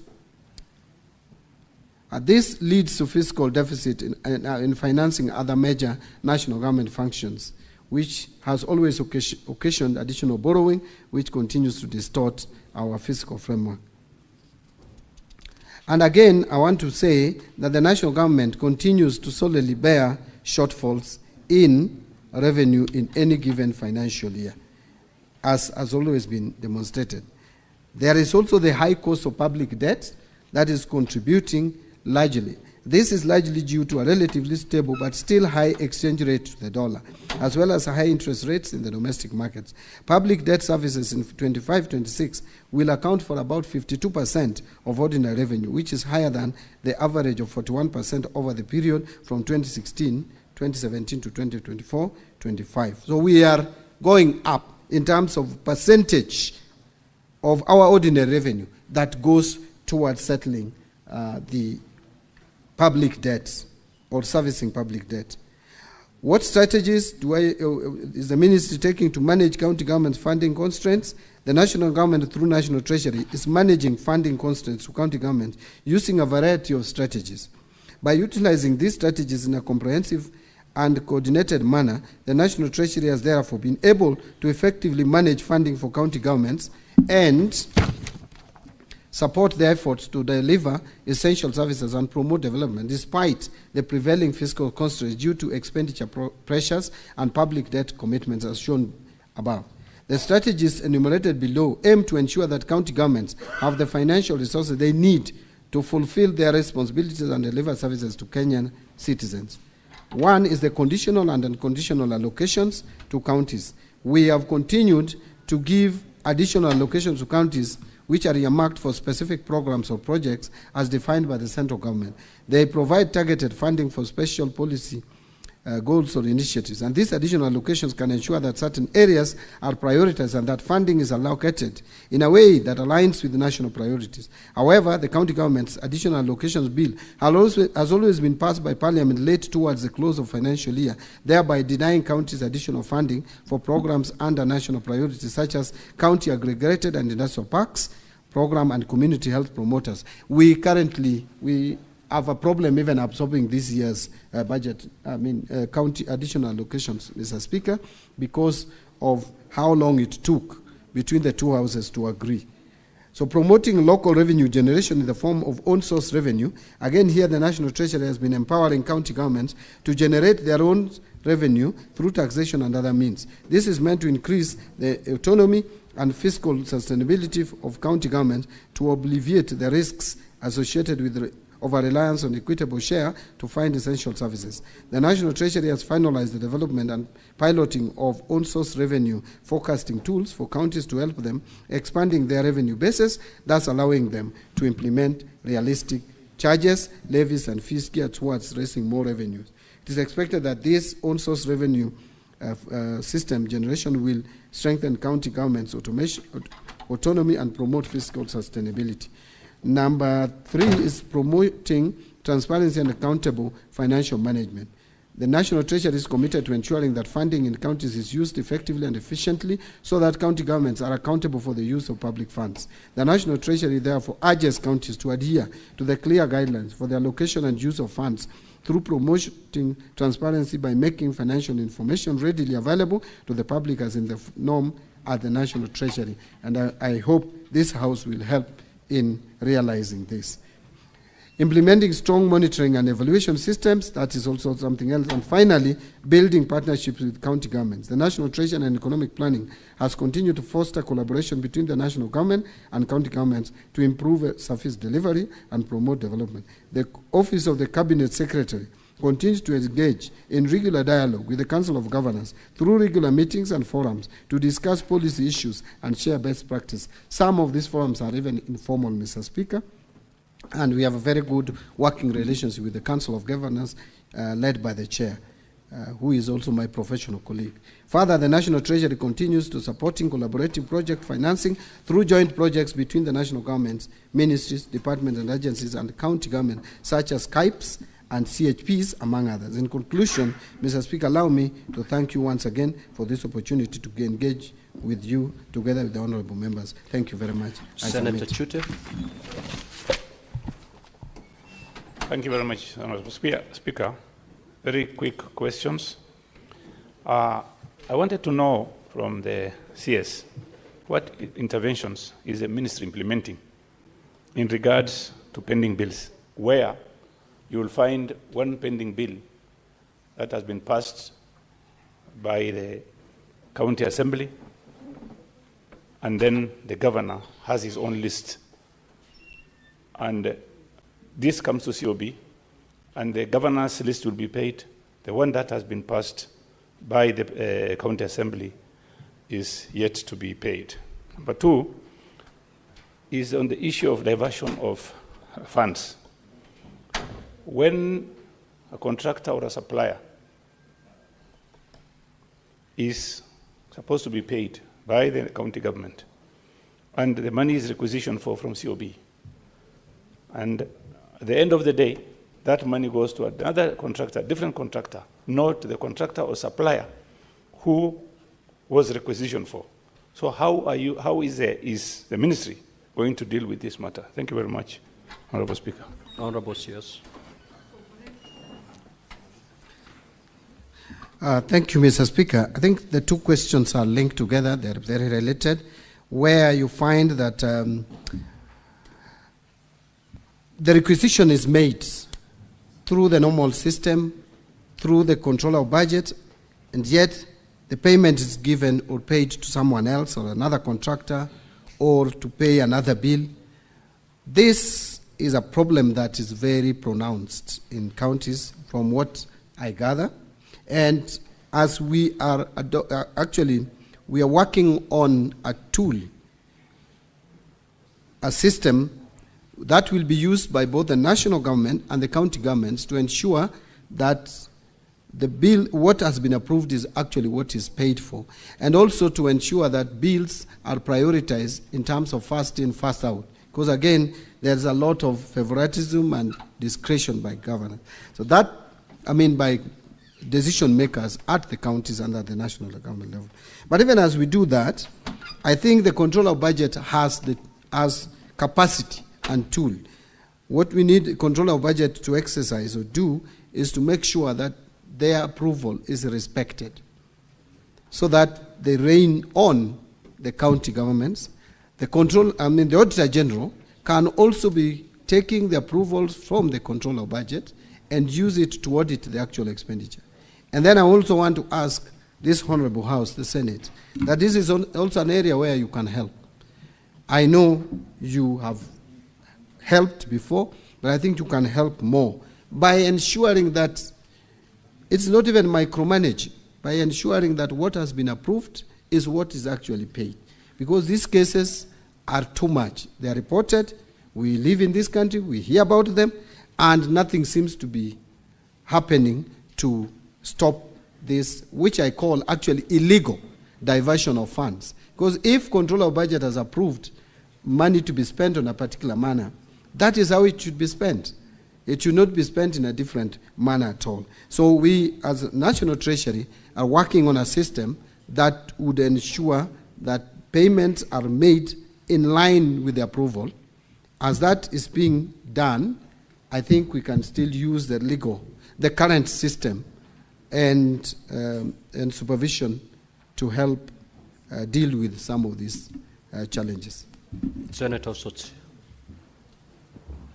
Thank you, Mr. Speaker. Mr. Speaker, let me start by congratulating the CS for the good work he's doing at the ministry, at the Treasury.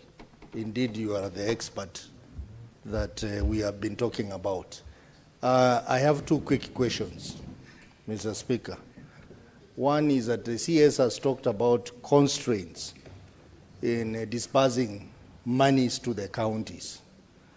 And I would like to make reference to the disbursement schedule we passed last week to disburse money under additional allocation to the county. Maybe you can elaborate to this House what constraints you are facing. Because I spoke to my governor yesterday, and he told me that though we passed some monies, that money has not hit the account. Instead, there was a communication from the National Treasury about the further delay. Go straight to the question, Honorable Sotsi. So what are these constraints the ministry is facing, particularly in disbursing the money under additional allocation that we passed the disbursement schedule last week? Number two. Honorable Osotsi. Yes. Understanding Order 51C 7B, you're entitled to ask only one supplementary question, okay, very which well. you have. Very well, Honorable Mr. CS, proceed to respond. The constraints generally would be on cash flow challenges, especially where the funding is from GOK, and more particularly where we fail to meet the revenue targets by KRA. And I will tell you that we have so much demand. At times there are some months which are very bad, especially the months where we are paying loans. We are repaying loans. We usually have challenges in the month of January, February, very serious challenges in the month of May, and then July. Those are the months where we repay the Chinese loan on SGR, and those are the same months like January where we pay capitation to schools, and the capitation to schools is at times almost 50 billion. And remember, every month we pay 80 billion salaries. So if you add 80 billion, you add to, say, 40 billion, that's already 120, and you add that to debt repayments, we sometimes come to 50, 60, you're already beyond 200. And revenue collection in a month is averaging around 200 billion. Now, that then puts a problem to funding counties, puts a problem to funding other development expenditure. But I will tell you, we still work very hard to make sure that counties get priority in terms of funding. And sometimes we look at even the balances of counties and release some money. When we have limited resources, release some funds to some counties which have low balances. Those who still have high balances, we again tell them when they spend, we give. As we speak, we have paid up to end of April all the monies to all counties. But we have May still outstanding. And of course we have June. And we have that constraint. Honorable Speaker, this year particularly, I think has been a terrible year. Apart from the fact that we had that economic shutdown, and I want honorable members to listen to me on this. Apart from the economic shutdown that we had for almost 2-3 months. You have 1 minute, Honorable CS, to... Thank you, Mr. Honorable Speaker. If you could add me 2 so that I could do 3, just to explain this bit. The economic shutdown led to slowed economic growth in the country and failed meeting of our targets in terms of revenue collection. But we also did not conclude with IMF the 9th review. So we lost $765 million going to budgetary support. As we speak, the World Bank's funding, or BOP, seems to be going to July. Because one of the things is that some of the legislations that were precedent to the release of these funds, Mr. Speaker, delayed in the legislative process. The conflict of interest bill was a key bill for World Bank to give us the funding. And when it was unlocked, there was no time to take our approval to the board. Now you see we are going to June 30th with 97 billion hole that I did not prepare for. as Cabinet Secretary. Now, these are challenges, Mr. Speaker, which inhibit our release of funds. Even when sometimes National Assembly puts pressure on me on CDF, I don't even know what to do because the resources are constrained and we have to balance needs. Do you pay salary or you release money to CDF and release money to counties? Do you pay salaries or you stop paying salaries? Those are questions that you have to ask. You have debts to pay. You must pay those debts. If you default, the implication for our economy is dire. Remember, as I conclude, Mr. Speaker, the reason why we have tried very hard to make sure that we meet our obligations. There were 6 countries that were mentioned in 2021 by IMF as candidates for restructuring, as candidates for default. 6, 5 have defaulted. It's only Kenya which has survived. Angola has defaulted, Ethiopia has defaulted, Ghana has defaulted, Chad has defaulted, and Zambia has defaulted. 5 economies out of 6, only Kenya has survived. I would want Honorable CS. I would want to urge and request this Honorable House to help support me, support the government, support my ministry, so that we don't fall to where these our contemporaries are fallen. And I am confident we are not going to fall there. That is why sometimes you see some challenges, but we'll outlive these challenges, Mr. Speaker, with your cooperation. Thank you very much. Thank you, Honorable Senators. I'm afraid we may have to terminate our interrogation and interaction with the CS at that. Honorable CS, thank you so much. You are now free to leave. Clerk, you may usher the CS in charge of mining. Now, Honorable Senators, this morning we lost 30 minutes waiting for quorum. 30 minutes that we would have otherwise utilized to interact with the CS Treasury. And therefore, I urge you, we need not ring the bell for us to get a quorum. If you can be able and if you can purpose to be in the chamber by 9:30, then we'll have more time to interact with honorable CSs.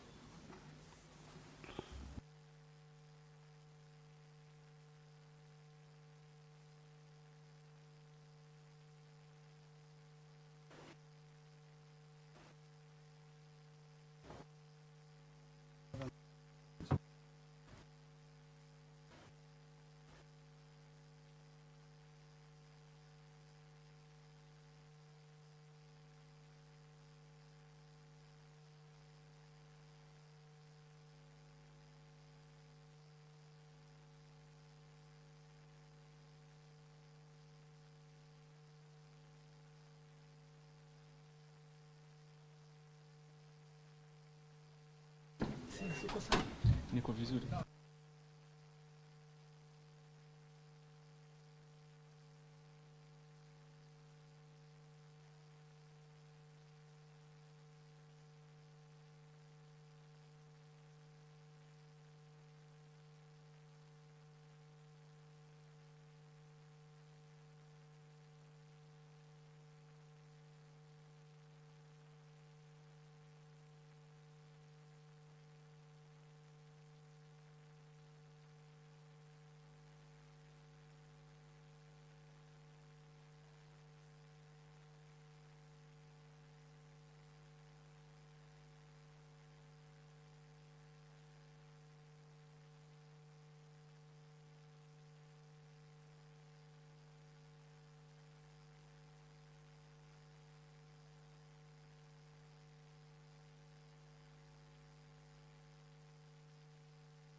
Clerk, do we have the CS in charge of mining?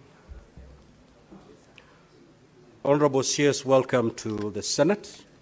You are here today to respond to 2 questions. Order, honorable senators. Please let us take our seats. We will start with question number 031 by the Senator for Kisumu County, the Honorable Professor Tom Ojenda. You may now proceed to ask the question. Thank you, Mr. Speaker. Mr. Speaker, my question number 31 is in 4 parts. I have also received responses to the questions. I will ask the questions, but but I will save time because, Mr. Speaker, the responses are satisfactory, so the CS does not need to spend too much time responding.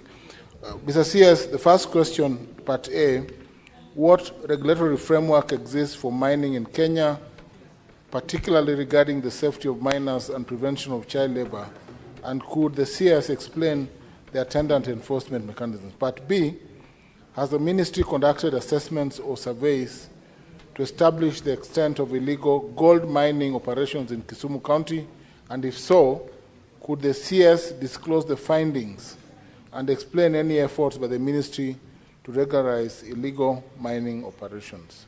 Part C, what training or capacity building programs does the ministry offer to small-scale miners in Kisumu County regarding modern, safe, and sustainable mining practices in view of the various fatalities already recorded in various areas in Kisumu County? And lastly, could the Cabinet Secretary explain the steps taken by government to mitigate the negative environmental impacts of gold mining operations in Kisumu County? That's all, Mr. Speaker. Honorable CS, you may proceed to respond.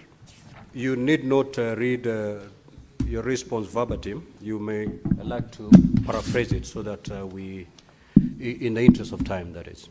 You may proceed, Honorable CS. Thank you, Honorable Speaker. As indicated by Honorable Senator, that we have furnished with the relevant responses. I just wanted to assure the Senator or the House that indeed we are on course in training and capacity building on our artisanal miners and adhering to the regulatory framework and, of course, Mining Act 2016. Mr. Speaker, the Senator had asked on the preparation of the artisanal miners and capacity and licensing processes. I just wanted to inform the House that we have now formed cooperatives. We have undertaken capacity building. We are in line with our regulatory framework to ensure that they adhere to the regulations. So I am happy, Mr. Speaker, that the Honourable Member is satisfied with our responses. But generally, I want to assure the House that we are on course in capacity building, in creating safety nets, and ensuring restoration or rehabilitation of our mining, whatever activities that happen in all areas in our countries. Mr. Speaker, we've also deployed county mining officers to ensure that they work hand in hand with counties and communities so that we can adhere fully to the requirements of the law.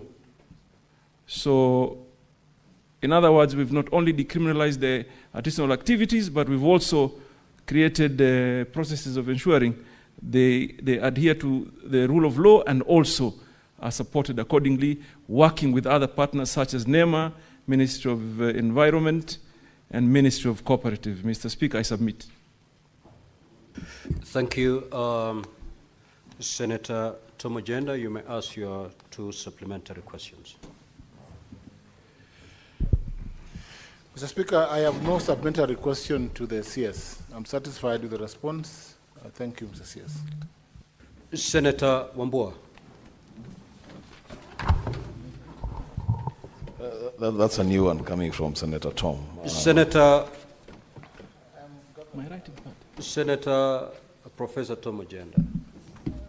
Allow your colleague to ask a question if you're satisfied. You're not in the broad-based. It's okay.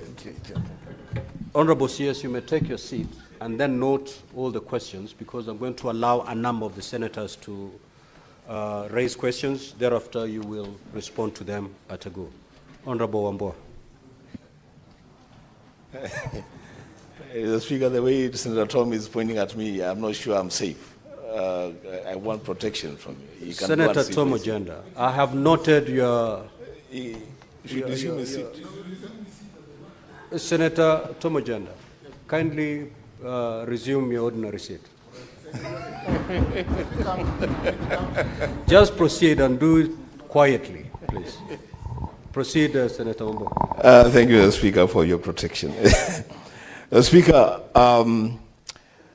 my question flows from question B on illegal mining activities, and I wanted to find out from the CS if he is aware of the illegal extraction of copper in Kitui County, especially the area around Kitui West, called Midiko. And if he does not have the specifics about it, Mr. Speaker, it's an issue that I'm willing to take up with the CS in due course. But is he aware that there are people that are illegally extracting copper from Kitui West in Kitui County? Thank you, Mr. Speaker. Senator Methu. Senator Mungatana. Asante sana waziri. Kwanza nakupongeza kwa kazi unayofanya waziri, tunashukuru. Kuna hatua ulichukua sehemu ya Tana River na ukasimamisha uchimbaji wa madini ya gypsum. Na sisi tulitarajia ya kwamba waziri utafuatizia, uweke mikakati ili wale wananchi ambao wanafaidika kwa uchumi huo wa uchimbaji wa gypsum wapate haki yao, wawekezaji wapate haki yao, county government ipate haki yake. Lakini waziri, baada ya kuchukua hatua ile ambao sote tulipongeza, by the way, tumeona kwamba serikali kuu kutoka kwa ofisi yako mmenyamaza. Sasa tungependa kujua na watu wa Tana River wangependa kujua kunaendeleaje na mipangilio ni namna gani, manake pale pia ilikuwa ni kitega uchumi na watu hali ndizo hizi wanataka kuishi. Asante waziri. Senator Olekena. Thank you, Mr. Speaker. Mr. Speaker, my question to the Cabinet Secretary relates to mining royalties. Recently, Mr. Speaker, we had additional allocation of revenue, and some counties were allocated royalties, and I did not see any money being allocated to Narok County for additional allocation of revenue in terms of royalties. Yet Narok County has the majority of gold mining activities in the country. So my question to the Cabinet Secretary is that, does the Ministry of Treasury consult you to be able to give a list of the counties and how much has been collected in terms of royalties from the 47 counties, so that they make a decision on which counties to give money, or it doesn't? Thank you, Mr. Speaker. Senator Boy Isa Juma.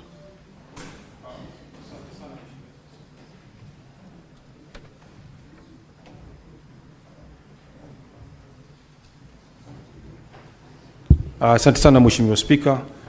Mimi nina swali ambalo nitakamuuliza Mheshimiwa Waziri kuhusu uvuvi, ambayo sehemu ya kule Vanga na Shimoni wavuvi wananyanyaswa sana na watu wa KWS. Senator Isa, your supplementary question must flow from the primary question. So you may want to wait until the Waziri responds to the second question that is related to fisheries. Senator Edwin Sifuna. Honorable Speaker, yesterday we had the opportunity to sit with Governor Kwale at the County Public Accounts Committee. The question I wanted is been asked by Senator Olekina, that in fact the Governor Kwale confirmed they have never received royalties from this government. So maybe when he answers that question, he will answer us as well. Senator Kenyuri. Thank you, Mr. Speaker. I would also wish to know from the Cabinet Secretary, in line with what Professor Tom Ojenda mentioned on capacity building, we have a soapstone mining activity which is more traditional, but I feel like the ministry is not giving it much attention like other mining, the other mining that happens in other counties, Mr. Speaker. So I would wish to know what other special consideration is being given to the soapstone covers and miners in that region, Mr. Speaker, because that's an area which as a country we can explore. Thank you. Senator Haji.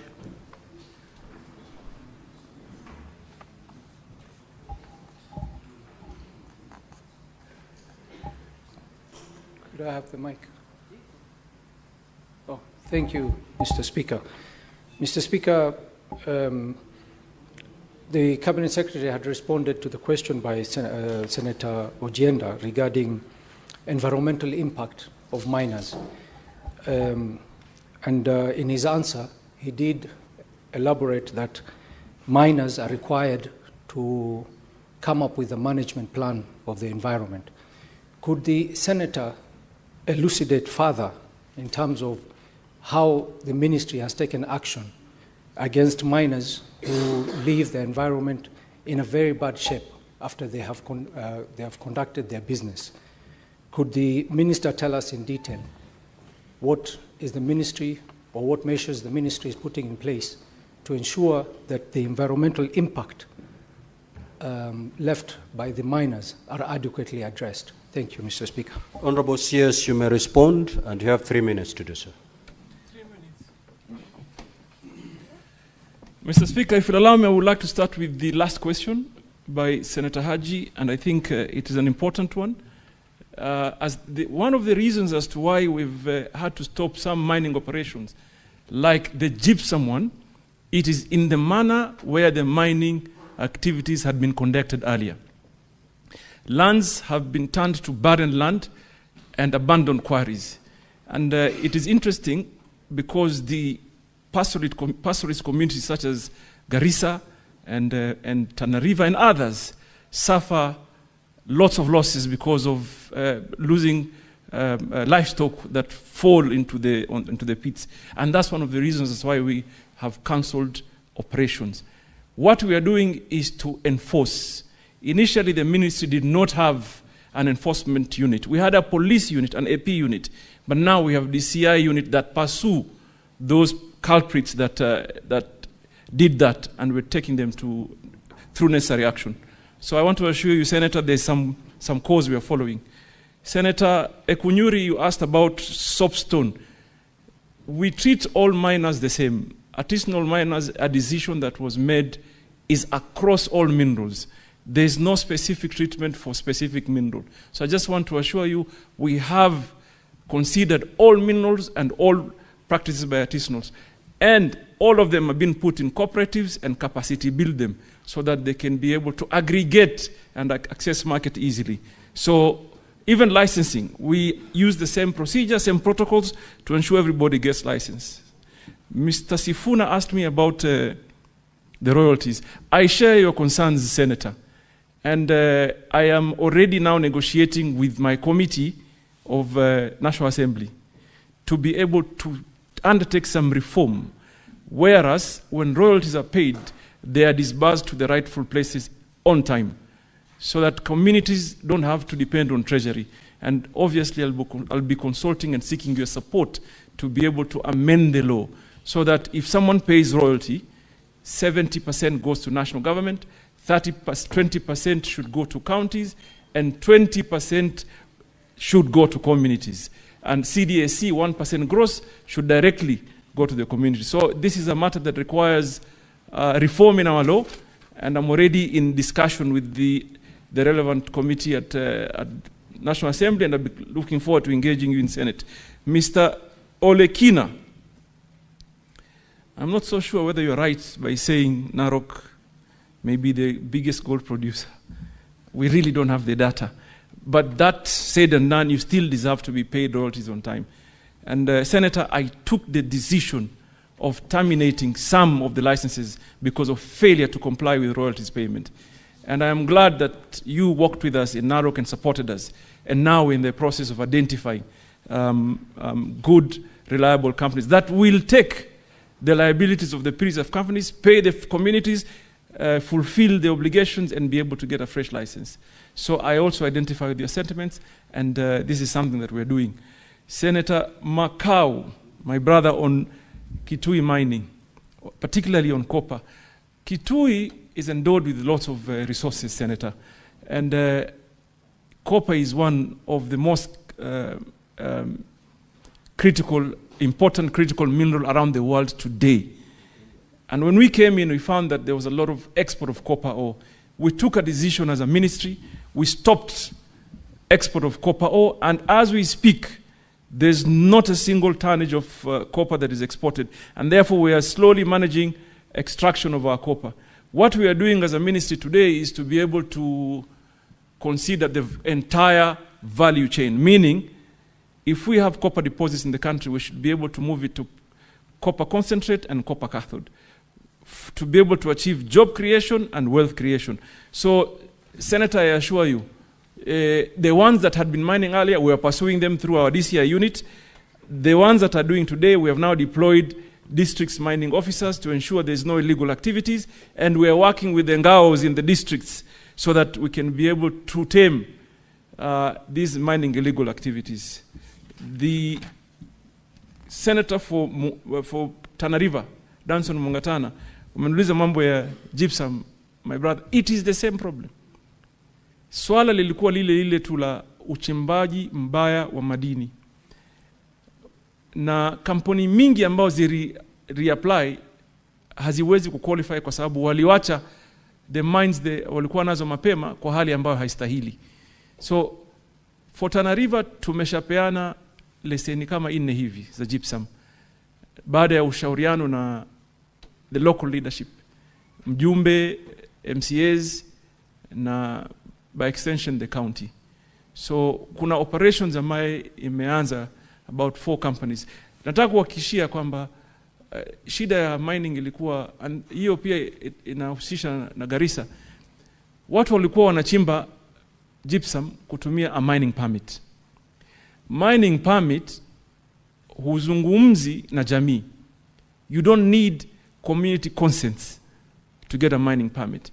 Sasa tumegraduate hiyo ikuwe a mining license, whereas communities ni lazima wahusishwe. So I want to assure you, Senator Mungatana, that we are on course in ensuring people adhere to the rule of law and participation of the community.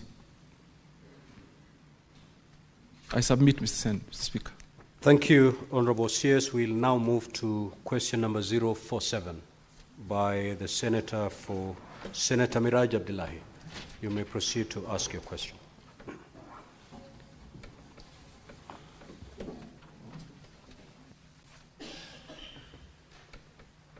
Asante mstahiki Spika, na mimi niulize swali langu nambari 47. Wizara imeweka mikakati ipi kuhakikisha ya kwamba wavuvi nchini Kenya wamepata mafunzo ya kisasa ili kuongeza mapato yao?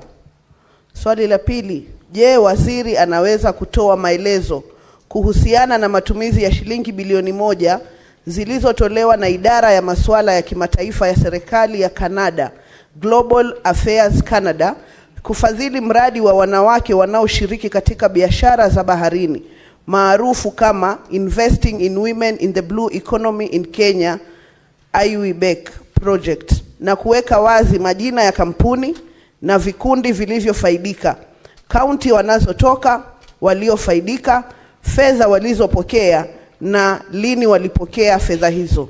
Swali la tatu, je, waziri anaweza pia kueleza ni hatua gani zinazochukuliwa na chuo cha bandari Maritime Academy na mamlaka ya usimamizi wa bandari kuhakikisha kuwa vyeti vya mafunzo vinavyokabidhiwa na chuo hicho vinapata utambulizi kamili wa kimataifa?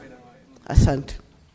Honorable CS, you may respond. Now, Honorable Senators, we have 15 minutes to give to this question.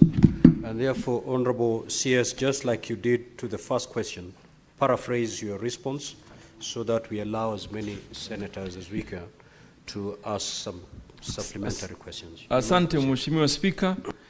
Wizara kupitia idara ya jimbo la uchumi wa buluu na uvuvi imeshiriki kikamilifu kutoa mafunzo kwa wafanyikazi wa samaki katika uvuvi wa bahari kuu kwa ajili ya kuzalisha ajira. Wizara vile vile imetoa uwezo wa kupatia bidhaa za uvuvi kama maboti na ujenzi wa bandari ndogo za uvuvi na kuweza kupatia bidhaa zinazostahili kuboresha biashara ya uvuvi katika maeneo ya jimbo la Pwani na katika maeneo ya jimbo ya Lake Victoria na Lake Turkana, na tukiendelea kuongezesha mbele. Swali la pili Mheshimiwa Spika ni kuhusu fedha za kuempower kina mama kupitia shirika la NGO kutoka nchi ya Canada.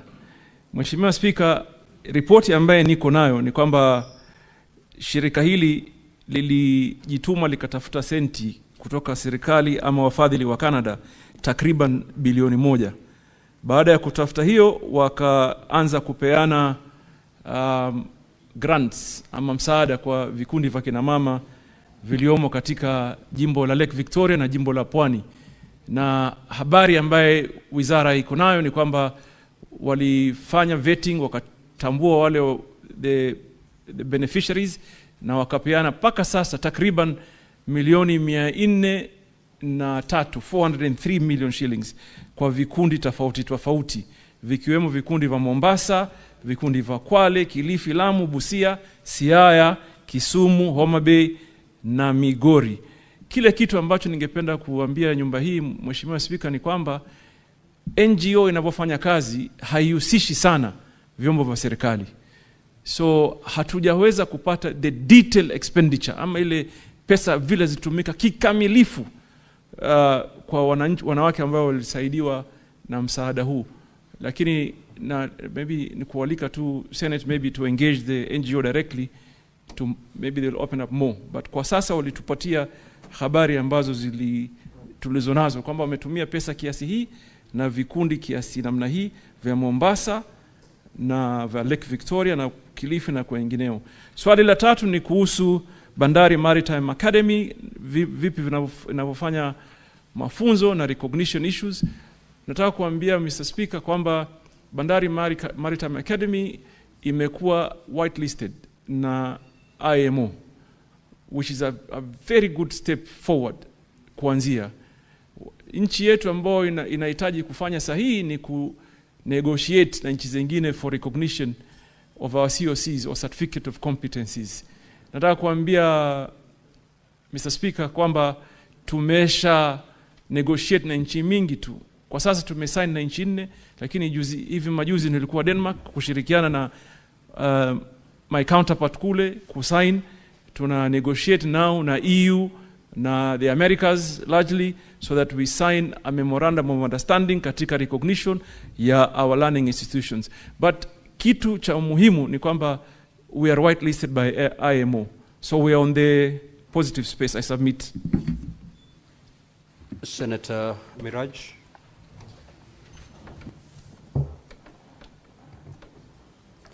Bwana Spika, niruhusu kwanza nimpongeze waziri wetu kwa kuweza kuona kwamba vyeti vyetu sasa vinatambulika na mataifa 4 ikiwemo Korea. Juzi kati tumeona katika Facebook yao kwamba wameweza kusaini pamoja na Italy. Lakini bado Bwana Spika, nadhani swali hili nimeliuliza kwa mara ya pili. Niliuliza awamu ya Mvurya aliyekuwa waziri katika wizara hii na nimeliuliza tena. Na sababu ya kuliuliza swali hili ni kwamba jamii zetu za Pwani hazitononoki jumla ya kuwa tunaona kwamba fedha nyingi. Senator Miraj, what is your question? My question is, swali langu ni hili kwamba jamii za Pwani ambazo ni jamii zinategemea uchumi samawati ikiwemo uvuvi na fedha ambazo shirikiana na bahari. Tunaona kwamba hundi zinapeanwa mara nyingi, na hata rais anapokuja pwani, tunaona miradi mingi anayoisimamia ni miradi ya uchumi samawati. Lakini kila wakati tunapouliza fedha zile zinawafikia kina nani, hatupati majibu. Na leo waziri amesema wazi ya kwamba hawana ufahamu wa ni kina nani wamekuwa wakipokea pesa hizi. Je, swali langu, tutawaambia nini wapwani kuhusiana na zile hundi za fedha ambazo tunaona zinaendelea kupeanwa na hatuwajui wanaozipokea ni kina nani? Pili, kwenye upande wa uvuvi, ningependa kumuuliza waziri, ndugu zetu wanapopata ajali katika maji, wanapozama wakiwa kazini wanavua, kuna mikakati gani ya kuona ya kwamba wanapata chombo kama cha helikopta ili wakati ajali zile zinatokea wanaweza kukimbia na kuwapa huduma ya haraka ya kwanza? Asante Bwana Spika. Waziri unaweza kujibu. Na waziri tu kukujuza ni kwamba ukiamua kujibu swali kwa Kimombo lazima uendelee kwa Kimombo, ukiamua kujibu swali kwa Kiswahili utaendelea na Kiswahili, usichanganye lugha hizo mbili wakati unajibu. Endelea waziri. Asante kwa ujuzi Mheshimiwa Spika, ni jambo muhimu sana. Nilikuwa nalijua lakini tu vile maneno mengine na changamoto. Mheshimiwa, miradi iko tofauti ya Mheshimiwa Spika utanisaidia, accountability, uwazi. Iko tofauti ya uwazi wa serikali na vyombo visokuwa vya serikali. Jawabu yangu hasa, kwa sababu swali lilouliza ni la NGO, lakini lile hii 1 billion ambayo umesema ni pesa ambayo imepitia NGO. Wamepata rasilimali kupitia serikali na ufadhili wa Canada. Sasa imekuwa changamoto kwetu kuwauliza hawa NGO watupatie sisi hisabu na uwazi, kwa sababu wako na tabia zao na mienendo yao. Lakini zile za serikali, Mheshimiwa Spika, niko tayari kuyaeleza kinaga ubwaga. Tumepeana takriban bilioni 3.2 kwa vikundi tofauti vya kina mama, vijana, kununua maboti. Tumenunua maboti 129 takriban. Tumejenga bahari za uvuvi chache 9 hivi. Sasa hii tunajenga katika Lake Victoria, tumejenga zingine 5 katika jimbo la Pwani, na zingine bado zinaendelea, na zingine tumeadvertise juzi na kadhalika. Kwa jambo la ajali, Mheshimiwa Senator, nataka nikwambie hata mimi wale watu ambao unaita watu wako ni watu wetu sisi wote. Na kwa sasa hivi ukienda Lamu, ukienda Mombasa, ukienda Kilifi, ukienda Kwale, utakuta tumewapatia boti la kuokoa watu la wepesi lenye kasi ya kisasa. Lakini nakubaliana na wewe katika mipango ya siku za usoni kwamba tunataka kuekeza katika teknolojia mpya ya kutumia drones na kutumia, Mheshimiwa Spika waweza kusaidia drones, lakini drones na kutumania helikopta, ndege ya helikopta. Hiyo iko katika mipango. Hiyo ni katika mipango kabambe ambayo tumeweka, na tukitathmini kwa kina tunakuta kwamba hiyo ndiyo njia mwafaka ya kufuata. Na submit. Senator Shakila Abdallah. Asante Mheshimiwa Spika. Kwanza nampongeza Mheshimiwa Waziri kwa kazi anayoifanya mzuri. Swali langu kwa waziri ni kuhusiana na mambo ya uvuvi haramu. Kuna uvuvi haramu unaoendelea kwenye bahari zetu na unaharibu mazingira, na sijui kama wizara ina mipango gani ya kuzuia uvuvi haramu unaoendelea. Na nikitoa mfano kama Lamu, kuna wavuvi wanatoka sehemu za Pemba wanaokuja kuvua kwa magesi na mashini, na wanaharibu kabisa zile habitat za nyumba za uvuvi, hususan uvuvi wa lobster, makamba na kadhalika. Kwa hivyo tunataka kujua waziri, kuna mpango gani ambao umeweka wa kuzuia huo uvuvi haramu na kuweka inaitwaje kuhakikisha watu wanafanya patrol katika bahari kushika wale wavuvi ambao wanafanya uvuvi haramu. Asante Mheshimiwa. Senator John Nyutu. Asante Bwana Spika, swali langu kwa waziri, nikubalie nitumie Kiswahili manake kimenoga leo. Swali langu kwa waziri ni je, kwa sababu ufugaji wa samaki ni kitega uchumi kizuri sana, je, wizara imeweka mikakati gani kuona kwamba ufugaji wa samaki na uvuvi haufanyiki tu mahali tulipo na maziwa ama bahari, na kwamba tunawafuga samaki pia katika maeneo hata ya huku bara, labda kwa kutengeneza hii mabwawa ya kufuga samaki, ili kwamba pia wanabara wakawa ni watu wanaofuga samaki na wanaokula samaki. Je, mikakati ni gani? Asante. Senator Boy Isa Juma. Asante sana Mheshimiwa Spika.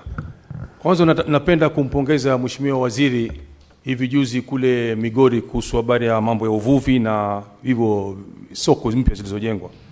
Mheshimiwa Spika, swali langu ambao nitakamuuliza waziri hapa ni kwamba kule sehemu za kwetu, kule sehemu za Kwale, sehemu za Vanga, sehemu za Simoni, sehemu za Mkwiro, hivi ni visiwa ambavyo kuna wavuvi wanavua kule na vyombo vyao vya kuvulia ni vya zamani sana Mheshimiwa. Na ningependa kujua kutoka kwa waziri kama kuna mikakati gani ambayo za kusaidia wale wavuvi waweze kupata vyombo vya kisasa, maneti na nini, kama vile wenzetu walivyopawa hivi juzi sehemu za Migori. Swali langu la pili ni kuhusu Honorable Senator, under Standing Order 51C7B, you are entitled to ask only one supplementary question. Senator Morango.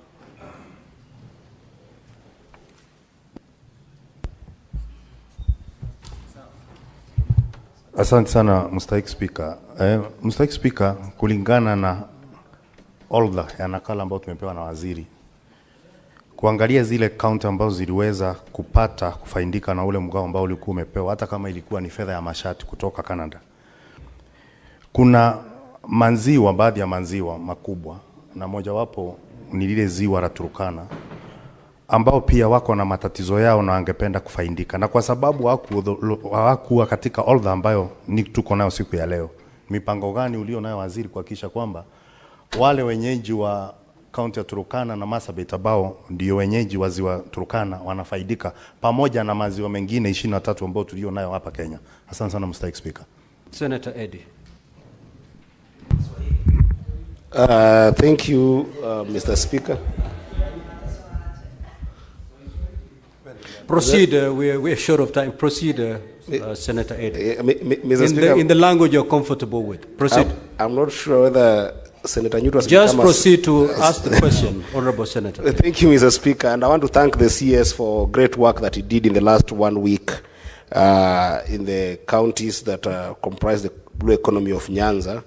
And while I know that this question was addressed in journalistic conversation and rally conversations, apart from the good thing that he's doing there, I wanted to ask the CS, is there a budget and a strategy for to make sure that there is proper equipment on the issue that Senator Miraj asked about accidents that we are seeing across the country in these lakes and as well as the oceans, where fishermen don't have proper equipment to take care of themselves?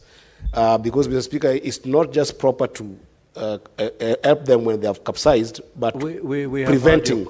The question has been registered. Thank Senator you. Chute. Thank you, Mr. Speaker. Asante sana Mheshimiwa Spika. Watu wamepongeza waziri sana, lakini niko na shida kwa sababu mambo zote waziri ameongea ni kuhusu mahali pengine. Lake Turkana imesahaulika.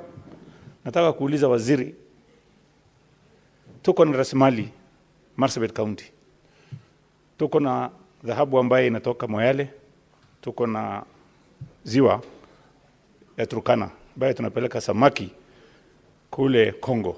Ningetaka kuuliza waziri,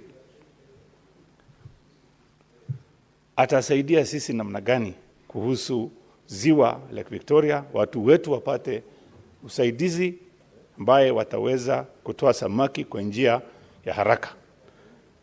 Na watu ya Moyale pia wanalia, gold deposit yao iko huko. Kampuni imetoka hapa kampuni imeenda kuchukua ardhi ya watu ya Moyale, anachukua hatua gani kuhakikisha hiyo kampuni license imekuwa cancelled, waende mahali pengine watafute mahali ya kumine gold? Asante sana, Honorable Speaker. Senator Tabitha Mutendo. Asante mstahiki Spika. Ningependa pia mimi kumpongeza waziri wetu, tumeona akichapa kazi. Na swali langu ni rahisi, mstahiki Spika. Ningetaka kujua dhamana ya madini katika kaunti za mashariki, haswa kule ambapo nimetoka, na pia mipangilio ambayo Wizara ya Madini inayo kuwezesha haya madini na dhamana ya madini katika kaunti ya mashariki kuweza kunoga na kuweza kupanuka. Asante mstahiki Spika. Senator Morgo.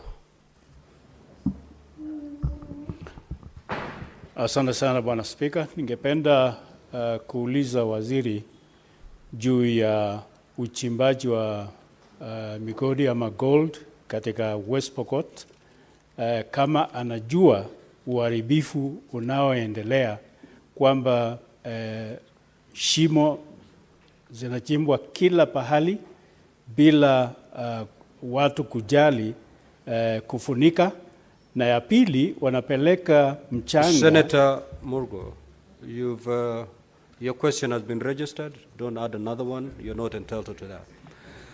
Honorable CS, Asante. you may proceed to respond. You'll note that these questions are related, so I believe you can respond under 2 minutes so that we conclude this. Proceed, Honorable CS.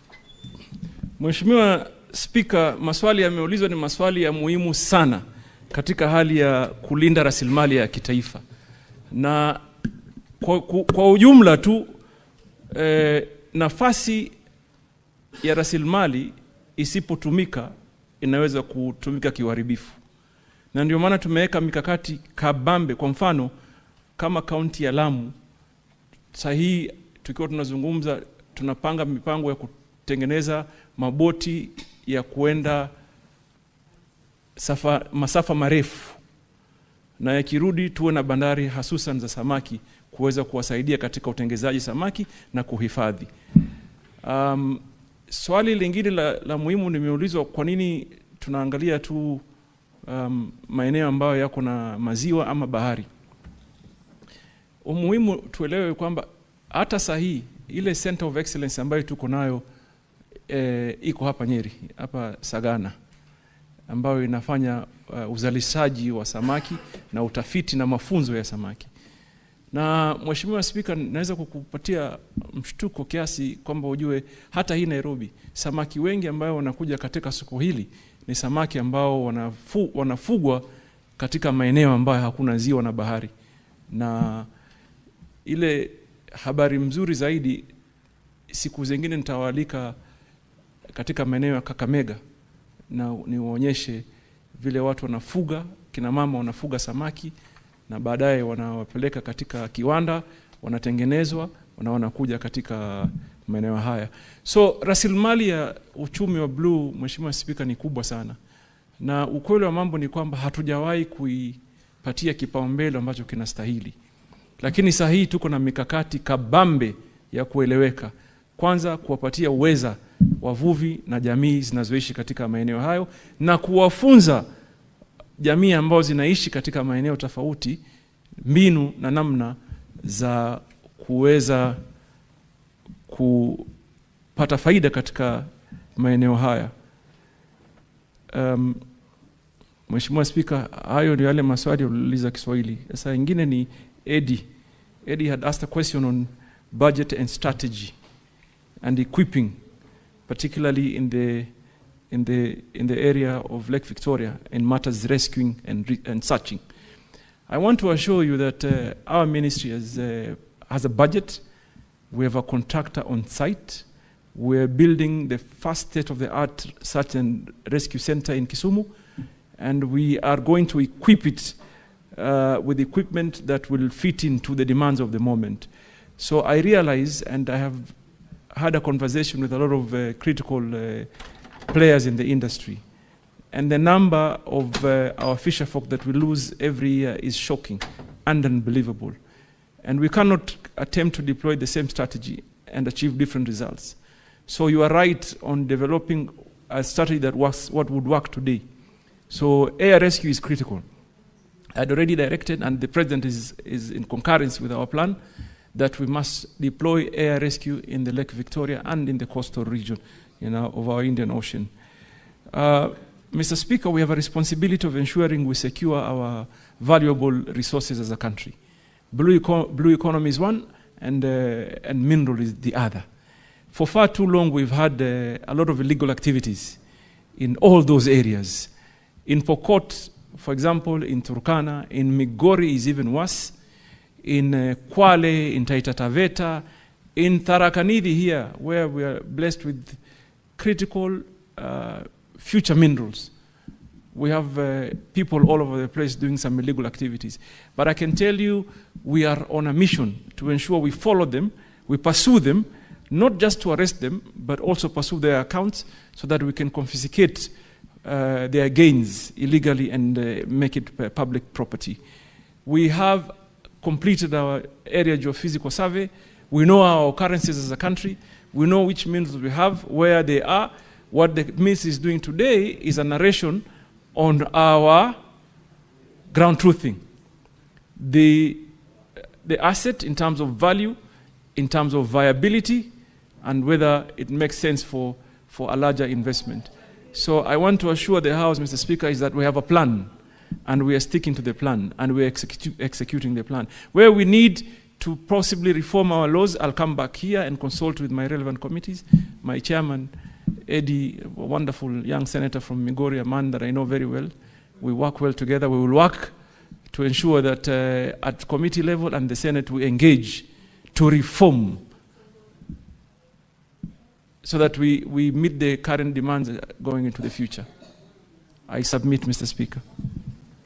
Thank you so much, Honorable CS. Honorable Senators, we'll terminate our interaction with the CS at that. Honorable CS, you may leave at your own pleasure. Thank you. Thank you, Mr. Speaker. We will now move to question number 001.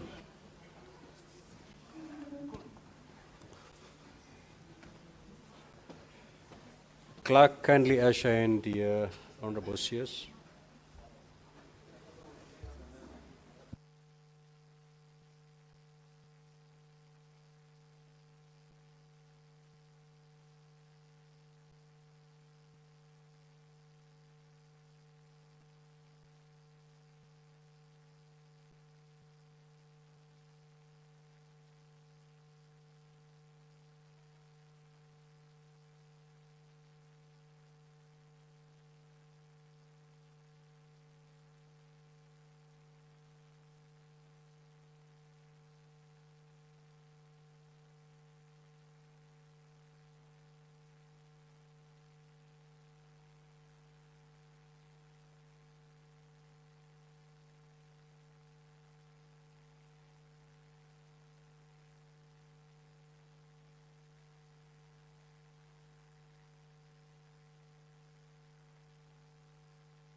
Clerk, can you confirm that CS Energy is present? Thank you. We will now proceed with question number 001 by the Senator from Marsabit County, the Honorable Mohamed Chute. Honorable Senator, you may proceed to ask the question. Thank you very much, Honorable Speaker. My question is question 001. If you'll allow me, I start with question A. Would the Cabinet Secretary explain why Tari Adi, Dub Gindole, Dogogicha, Isako Muro, Ol Gabraskim, Saleswa Rio, Konso Banchale, and other villages in Marsabit County remain without electricity connection despite the installation of electricity transformers in those villages? Question B, what steps has the government taken on operationalization of all electricity transformers installed across Marsabit County? Question number C, would the Cabinet Secretary also indicate the level of access to electricity in Dubgoba, Gargarsa, Wario Duba, Manyata Konso, Karatina, Kofi Ambaya, Parkishon, La Cartiña, Nasikakwe, and in Marsabit County, and explain why the government is doing so, what is the government doing in achieving full electricity coverage in those villages? Question D, Honorable Speaker, what is the status of requests for installation of electricity transformers and extension of electricity connection in Ilpus, Kituruni, Kubibagasa villages in Marsabit County? Thank you, Honorable Speaker.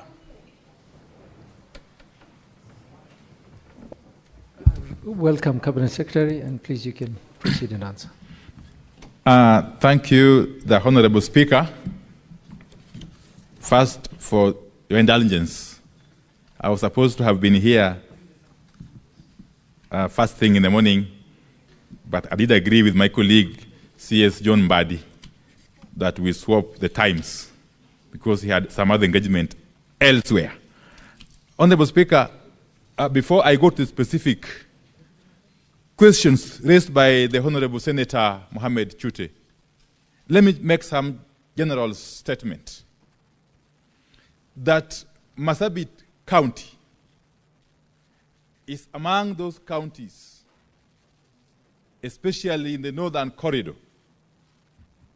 and parts of coastal region, that have for a long time suffered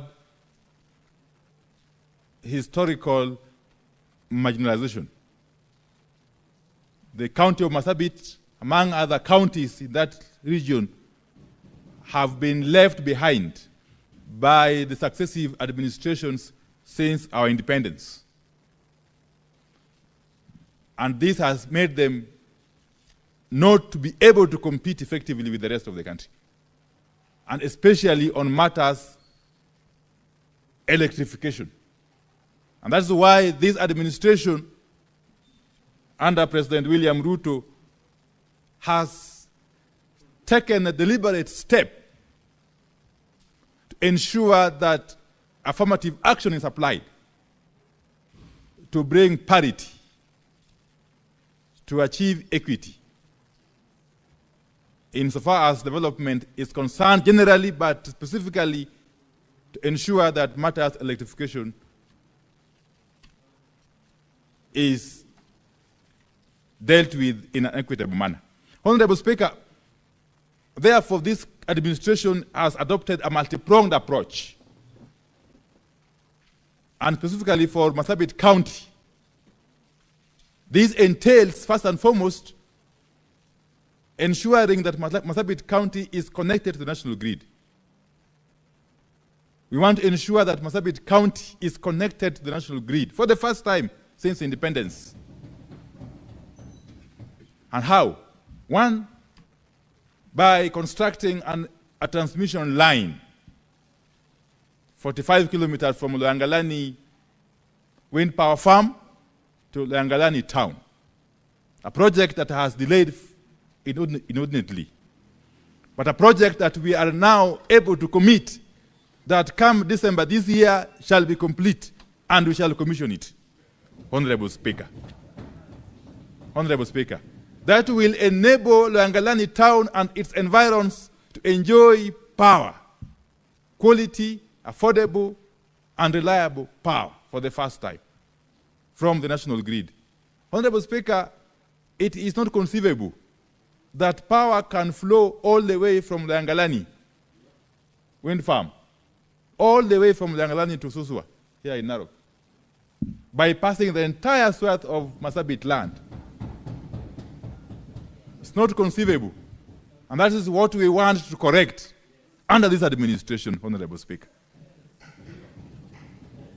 Honorable Speaker, secondly, we want to unlock the very, very important transmission line project that runs all the way from Loyangalani to Marsabit and equally from Isiolo to Marsabit. By doing so, we shall actually make it possible for power from the national grid to extend to most parts of Marsabit County.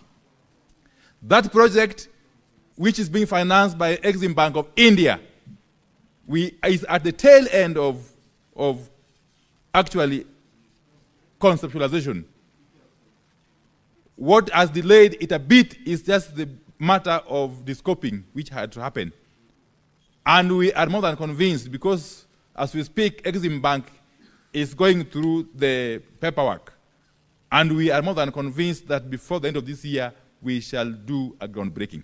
That is another commitment I want to make to not only Senator Mohamed Chute and not only the people of Marsabit County, but to the people of the Great Republic of Kenya. Honorable Speaker.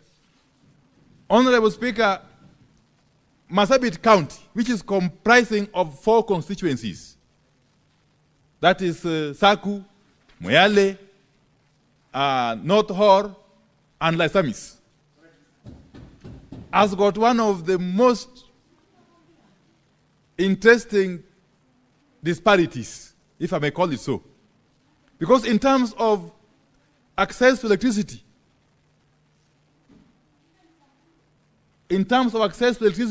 Saku, because of its sheer size, it's the smallest of the constituencies, is seen to be having a high access, about 60-something%. Yet, when you go to the extreme side, extreme end, North Hor and Laisamis, it is 1.2% and 1.8% access rate. That is serious, massive disparity that this administration has made deliberate plans to address through the efforts we have put in place. Honorable Speaker, Marsabit County has been deliberately placed among the 14 counties that are benefiting from the Kenya Off-Grid Solar Access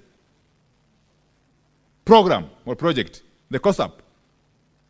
And Marsabit County alone has benefited or is benefiting from about 1 billion shilling worth of those projects. About 10 mini-grids covering across the width and breadth of the county. Okay?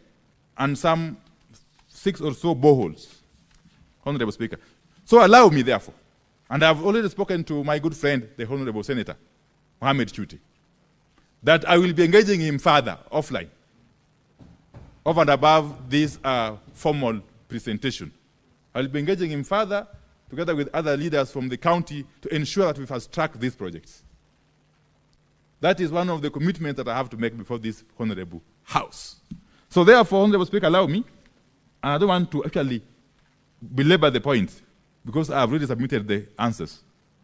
On question number 1, which is question 60 what? In the order paper. Okay. That's fine. I'll just proceed. in terms of reasons why those areas that have been listed, okay, remain without electricity connection, despite the installation of electricity transformers in the said villages. Honorable Speaker, REREC, which is our implementing agency, has mapped out and undertaken preliminary works, that is survey and design, of a number of the areas for the implementation in the current financial year, and others for consideration in the next financial year, of course, subject to budgetary provisions. And details of the actual status of the areas are shown in the table 1 in my response. I don't want to belabor that. Honorable Speaker, part 2, the steps the government is taking to operationalize all the electricity transformers installed across Marsabit County. I want to say that a total of 8 schemes are in different stages of metering in the county. And upon completion, approximately 800 customers will be onboarded. And all the associated transformers will be commissioned in order to realize the benefits anticipated by the government of Kenya. In addition, some parts of Marsabit County have witnessed insecurity cases, which has caused movement of people and hence leaving the already installed transformers fairly idle. The government is engaging various stakeholders to foster peace and restore normalcy. Part 3 is about access levels of electricity to those areas mentioned in that question, okay? And what the government is doing to achieve full electricity coverage in those villages. Again, in line with what I've said in my opening remarks, Honorable Speaker, the status of electrification and electricity access in the above villages is as shown in table 2 of my response, Honorable Speaker. The identification, scoping, and electrification of unelectrified areas is an ongoing activity until universal electricity access is achieved. We don't want a situation where we talk about universal access by 2028 or 2030, Honorable Speaker. And yet, many parts of the country, especially from northern Kenya, are left far behind. So that is what we want to correct. Part 4, Honorable Speaker, the status of the request for installation of electricity transformers in those 3 villages. Honorable Speaker, the status of electrification in the above villages is as shown in table 3 of my report, Honorable Speaker. And that is as far as the first question is concerned. Thank you very much, Cabinet Secretary. Senator Mohammed Chute, would you prefer to ask your second question and then ask supplementaries thereafter? If we can combine the questions. Thank you, Honorable Speaker. Let me ask my second question, and then I will ask my supplementary questions thereafter. Honorable Speaker, my question number 068. A, why has the last mile connectivity program not been implemented in the entire Marsabit County, despite similar programs being successfully rolled out in most parts of this country? Question B, what steps has the government taken to ensure Loyangalani, Kargi, Kor, Forole, and all other areas in Marsabit County without electricity are connected? C, could the Cabinet Secretary provide details on funds allocated for last mile connectivity projects so far in Marsabit County, the contractors involved, and the project timeline for their completion? Thank you, Honorable Speaker. Cabinet Secretary. Thank you very much, Honorable Speaker. Before I respond, let me just make a clarification. I did mention about the transmission line project from Loyangalani to Marsabit and Isiolo Marsabit. It is being financed by the Exim Bank of China, not India. And the company which is contracted is a China Water and Engineering Company. Thank you. Honorable Speaker, the first limb of the question is about why the last mile connectivity program has not been implemented in the entire county, despite similar programs being successfully rolled out in most parts of the country. Again, an issue I've talked about at length in my opening remarks. But let me say this, that since the inception of last mile connectivity projects. The government of Kenya has implemented a total of 29 projects worth some Kenya shillings 30.1 million and connected 1,466 customers to the grid in Marsabit County. The details of the connected customers across the various constituencies is as shown in the table 5, of my response. And Annexure 1, which is attached, provides the breakdown of ongoing projects in the county. So the steps the government is taking to ensure Loyangalani, Kargi, Kor, Forole, and all other areas in Marsabit County without electricity are connected. Again, Honorable Speaker, the status of electrification in the above villages is as shown in Table 4 on page 7 of my response, Honorable Speaker. Part 3, details of the funds allocated for the last mile connectivity projects so far in Marsabit County, the contractors involved, and the projected timelines for their completion. Honorable Speaker, over and above the completed schemes, the government of Kenya has allocated some Kenya shillings 4.5 million for last mile connectivity via grid solution as per the table on page 7. The target completion date is Q1 of the financial year 25-26. The government of Kenya has further allocated Kenya shillings 2.0579 billion, approximately US dollar 158.3 million, for connectivity via off-grid solution, as per the table on page 8. The sites are currently being handed over to the various contractors, and the target completion date is the end of financial year 25-26. The annexures 2 and 6 provide a breakdown of all projects funded in Marsabit County at various stages of implementation. Honorable Speaker, I submit. Thank you very much, Cabinet Secretary. Senator Chute, supplementary questions?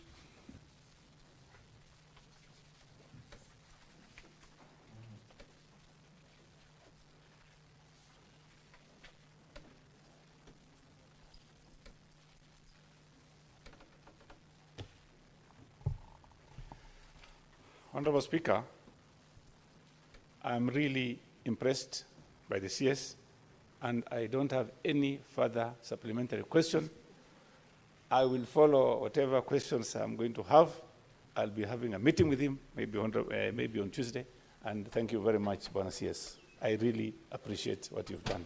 You've done a very good job. Thank you. Thank you, Senator. Senator Eddie Okech.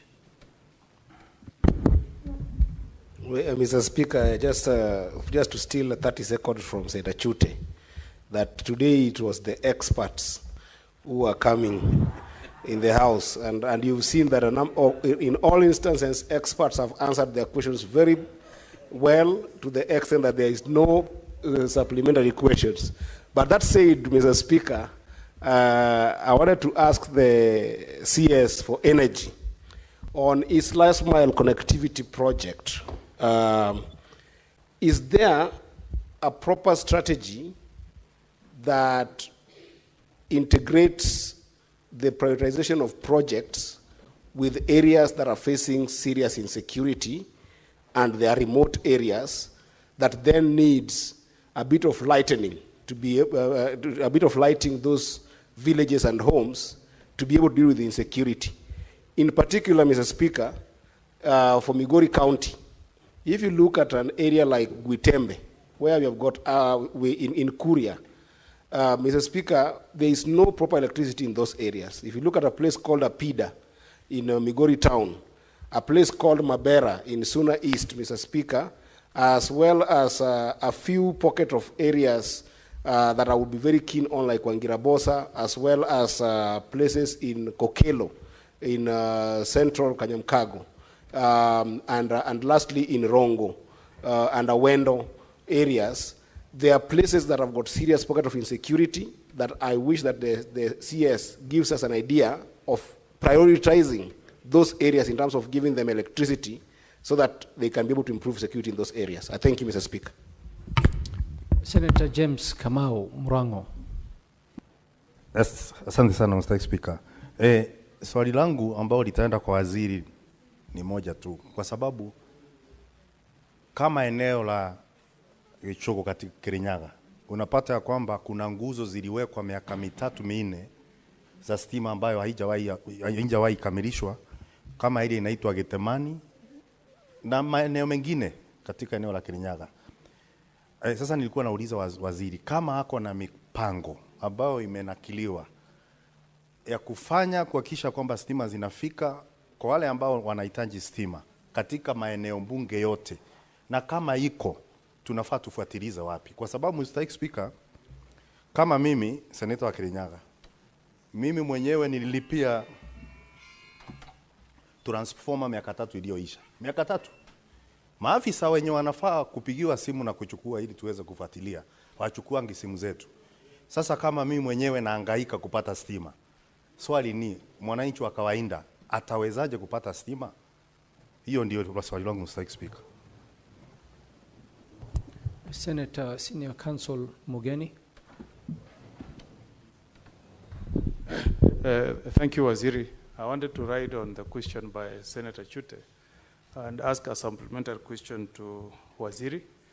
I begin by thanking you. Last time you came to Nyamira, you visited 2 constituencies, West Magrango and Kitutu. I just wanted to know from the Minister, from the CS, whether he has plans to come and finalize the connectivity for Borabu constituency. And the request that was made for an upgrade of phase 1 to phase 3 of Tinderedi region, so that business people are able to have connectivity to their machines and really spur the growth of the economy. Could the CS kindly tell us what plans he has for that particular constituency and that upgrade to phase 3? Thank you. Thank you, Senator. Senator Joe Nyutu.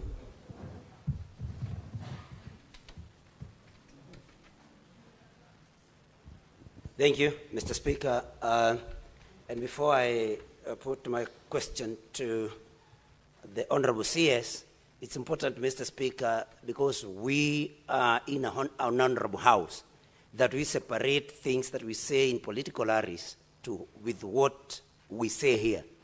Because I say that, Mr. Speaker, because Senator Eddie Okech talked about experts. As far as I know, Honorable Opio Wandai is a trained lawyer. He is not an expert in matters energy. And so it is important that we say he's doing a good job without calling him an expert. My question, without calling him an expert, Mr. Speaker, because we are misleading.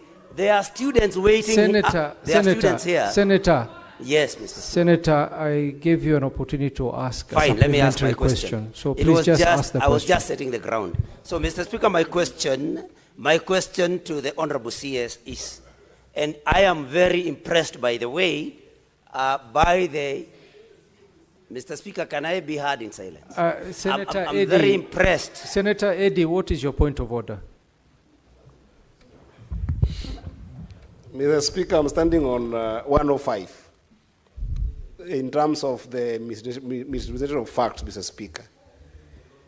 Mr. Speaker, unless John Nyutu has got law degree that the CS for energy got without my knowledge, I would want him to go and learn about his CSS, to understand their background, to understand why we call them experts, to understand their experiences coming into the position that they are, Mr. Speaker. And I don't want us to go under 101 where you discuss the persona of the CS in terms of his qualification, but I can assure John Nyutu that the CS expert does not come only by education, but it also comes by experience and contribution in other dockets that the CS has served in. CS Wanda is an expert in energy in terms of being able to ensure that all communities get those energy supplies, Mr. Speaker. Thank you, Senator Joe Nyutu. Please restrain yourself to just asking your supplementary question. We don't Thank have you, much Mr. Speaker, time. but you know I have a right of reply. No, want to assure Senator Eddie, I hold a degree. Senator Joe Nyutu, Okay, Senator fine, Joe Mr. Nyutu, Speaker. if you open Let me that ask door, my question then. Thank you. Let me ask my question then. But Mr. Speaker, it's important that you do not take a teacher to an operation room and call him an expert when he's not a medic. But Mr. Speaker, my question was, Mr. Speaker, my issue was with and I'm very impressed, by the way, by the job that Opio and I, the CS, is doing. That is not in doubt. The only problem I had, Mr. Speaker, was with misleading students. Okay, Senator, so my just question ask your is, question. My issue then is, Mr. Speaker, that with the very good program that the CS has put, especially about Marsabit County and the larger northeastern region, Mr. Speaker, we all support that. But then my question to him would be, because there are regions in this country that are thought to be advantaged. But in those regions, Mr. Speaker, there are people, for example, who are not connected to power. So then my question to the CS is, what are the plans by the ministry to see to it that even as we do affirmative action in the regions that have been disadvantaged, that we also connect power to those in the regions wrongly thought to be connected, all of them. So what is the plan? Because the plan must be for all Kenyans, not just for some regions. Thank you, Mr. Speaker. Thank you, Senator Hezena. Thank you, Mr. Speaker, and I know that I appreciate Waziri for the good job that he's doing. And as far as you know, that I like that you have really focused on the North, but particularly just one county and forgetting that the North has almost 10 counties. Particularly in Samburu County, you know that we have had serious cases of insecurity, and we appreciate the current administration for giving us a tarmac road from Maralal to Baragoi. But I would like to know, are there plans put in place by your ministry to ensure that we have electricity connectivity within Samburu North to make sure that we open up the region for trade and to make Samburu County an area that is worthy to be pursued by investors, and also to restore education and security in the region? Thank you. Thank you, Senator Hezena. Senator Hezena, for your information, the question posed by Senator Chute was in regards to Marsabit. So the CS was not ignoring any other region in the country. He was addressing the question put by Senator Mohamed Chute. No, it's okay, Hezena. I was just informing you. Thank you. Senator Mariam Sheikh. Thank you, Mr. Speaker, for giving me this opportunity. Mr. Speaker, I thank Waziri for the work he's doing. Mr. Speaker, the plan he has demonstrated to the House, to Marsabit County, Mr. Speaker, for the plan, which end up Senator Chute to not having an additional questions. My question is, Mr. Speaker, what is the plan? Because the ministry has had the cry from Mandera many times, Mr. Speaker. So what is the plan? And is it in the current budget, Mandera to be connected to national grid, Mr. Speaker? Thank you. Senator Beatrice Akenyi. Thank you, Honorable Speaker. I want to congratulate the CS, whom we call in our region and in other regions that have worked with him as an intellectual. And indeed, Senator Neutral, he is. And that is why our side of the coalition donated him to government to do that kind of work. But my question is this, Honorable Speaker. Just last week, Honorable Speaker, just last week, when we had Madaraka in Homa Bay County, the CS did very commendable work. He launched the last mile connectivity of the county in my own constituency, in their constituency. My question to the CS is, Mr. CS, can I get an assurance from you that all those facilities we launched at Ochol on the day the president was there, that Ndewa will be taken care of in terms of last mile connectivity? I'm saying this, Mr. CS, because Homa Bay County has had the highest number of faulty transformers in this republic, which goes down to Ndewa as a sub-county. So all that you launched at Ochol, Can we get an assurance from you as their constituents that the transformer issues and last mile connectivity challenges will be tackled so that we are not just used as a launching pad and no services are given? Thank you, Beatrice. And to correct you, it is not Mr. CS, Honorable CS. And in your case, you should be Honorable Expert CS. Thank you. Senator Mungatana, last question. Thank you, Mr. Speaker. Mr. Speaker, there was a time we were engaging as senators in our committee with members of the Chamber of Commerce, and I asked them, why is it that you don't encourage your people to come and put industries in Tana River County? We have a lot of land, and we can give you certain facilitation from the county government so that you can erect industries. Mr. Speaker, the answer was very simple. There is no power to support industrialization in Tana River County. So, Mr. Speaker, I wanted to ask the minister, as I congratulate him in considering Marsabit and the plans they have, what other plans does he have for this northern coast area beyond Malindi? Because the line we have can only be for domestic consumption. It cannot support any form of industry. So, Mr. Speaker, I wanted to hear from him what he can do so that our people can also have in Tana River opportunity to get industries that will come there and to create jobs for our people. Thank you, Mr. Speaker. Thank you, Senator. Cabinet Secretary, you may proceed. Thank you very much, Honorable Speaker. I'll go straight to the questions. First is the question by Honorable Senator Eddie Okech. Really, Honorable Speaker, let me just say this, and this covers both Honorable Eddie Okech and James Honorable Kamau's questions. That first and foremost, we have a plan for every part of this country as a ministry, and indeed as government.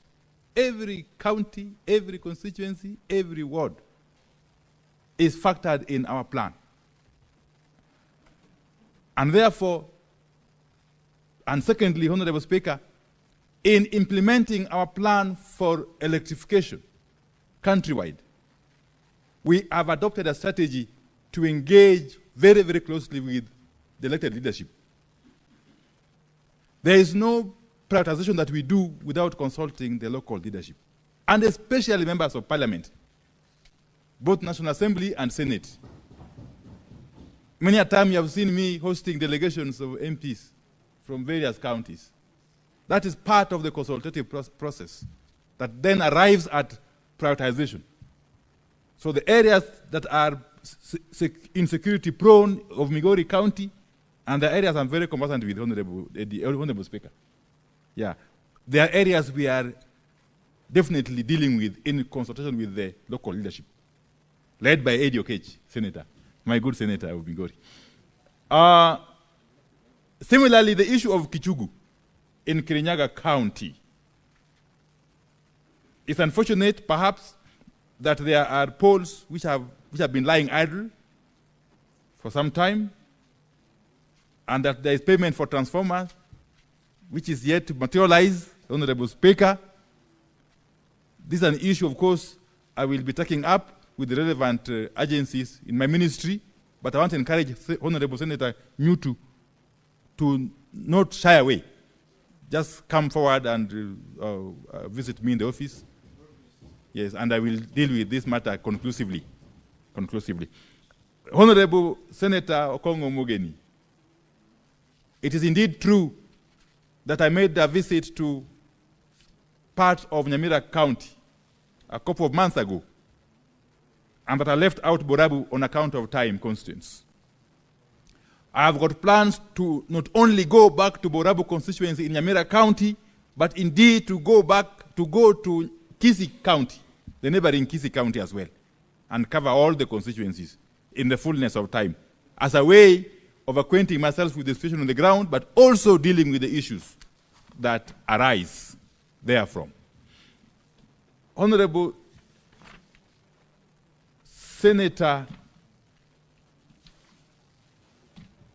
Joe Nyutu. Indeed, I've answered that in my first, response, that all parts of this country are taken care of. No single region, no single county, no single constituency, no single ward shall be left out in the grand plan of the President William Ruto-led administration, insofar as matters energy and electrification are concerned.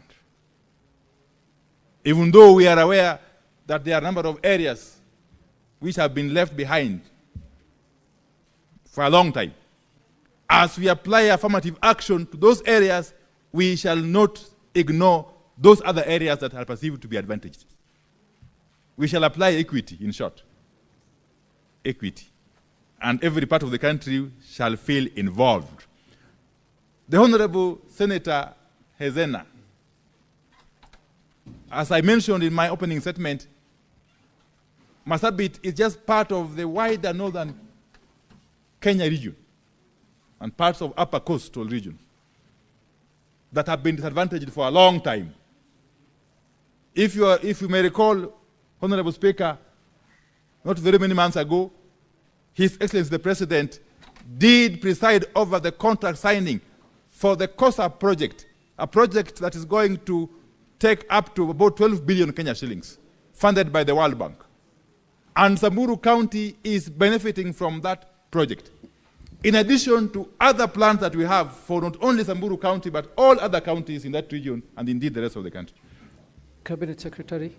And in that plan for Samburu County, it's not just Samburu North. Samburu North is involved, is included, Samburu South, Samburu West and East, Samburu West and East. Cabinet Secretary, I'll just interrupt you briefly. Honorable Senators, we shall extend the sitting of the House for a further not more than 15 minutes, so that the CS can conclude answering the questions. Thank you. Thank you, Honorable Speaker. I was saying that when it comes to Samburu County, we are not only just talking about Samburu North, we are also talking about Samburu East and Samburu West constituencies. The Honorable Senator Mariam, similarly, Mandera County is in our plan. And we have had very, very many engagements with leaders of Mandera County. We have had challenges, of course, in towns such as Elwak and many other places, yes, on account of outages of power arising from malfunctioning of our gadgets, our generators. We have got a long-term plan to eventually incorporate Mandera County into the national grid. I must have mentioned earlier, Honorable Speaker, that for Marsabit, for instance, parts of Moyale town are served from Ethiopia. Actually, we serve Moyale town entirely from Ethiopia. And there's no harm doing that. There's nothing wrong with that. Because we're actually encouraging what we are calling East African power pooling. That power can be able to flow across the boundaries. That those who need it can import it, those who have excess can export it, and so on and so forth, to make it affordable and cost-effective. There are discussions at an advanced stage between ourselves and the government of Ethiopia to see how far we can extend their power to other parts of that corridor, apart from Moyale. Not forgetting, of course, the fact that we also import that power to Suswa, about 200 megawatts. Okay? Honorable Beatrice Ogola. You know, what we launched, what indeed the President flagged in Kologi, the Kanyamua place, is it Kanyamua there? In Kologi area of Ndeva constituency, was the last mile connectivity project for the entire Homa Bay County. A project which is funded by European Union, EIB, and so on and so forth. And that project is covering almost the entire country, apart from those other counties that are famously referred to as off-grid, which, as I've said, are being dealt with through mini-grid solutions. So that 2.1 billion project for Homa Bay County is not going to stall. because there is adequate funding for it, and we have committed to have it completed by November this year. And Ndewa is definitely part of Homa Bay County, and Ndewa will definitely benefit. And that's the place where we did the launch, Honorable Speaker. Honorable Speaker, I want to go to the last question, really, by the Honorable Mungatan, and I'm very happy that Tana River County is now receiving the necessary attention. And my good friend, the Honorable Senator Mungatana, has been at the forefront, really, of championing for the cause of Tana River County and indeed the rest of that region. Those efforts are now yielding fruits, Honorable Mungatana. And I'm sure you are aware, Honorable Speaker, that if I leave out the issue of the transmission projects that we are doing, Tana River County is going to benefit from about 240 million shillings worth of mini-grids under the COSAP program. Some 4 mini-grids will have to be done in Tana River County. And the money is there, they will be completed, it will go a long way towards addressing access to power by the people of Tana River County as we embark on other projects, Honorable Speaker. Honorable Speaker, allow me to end there, and thank you very much for listening to me. Thank you very much, Cabinet Secretary. And thank you for appearing to answer questions. At this juncture, we are going to end our session, but I would just like to wish you all the best in your heavy duties in connecting this country to electricity. And we pray for you, Cabinet Secretary.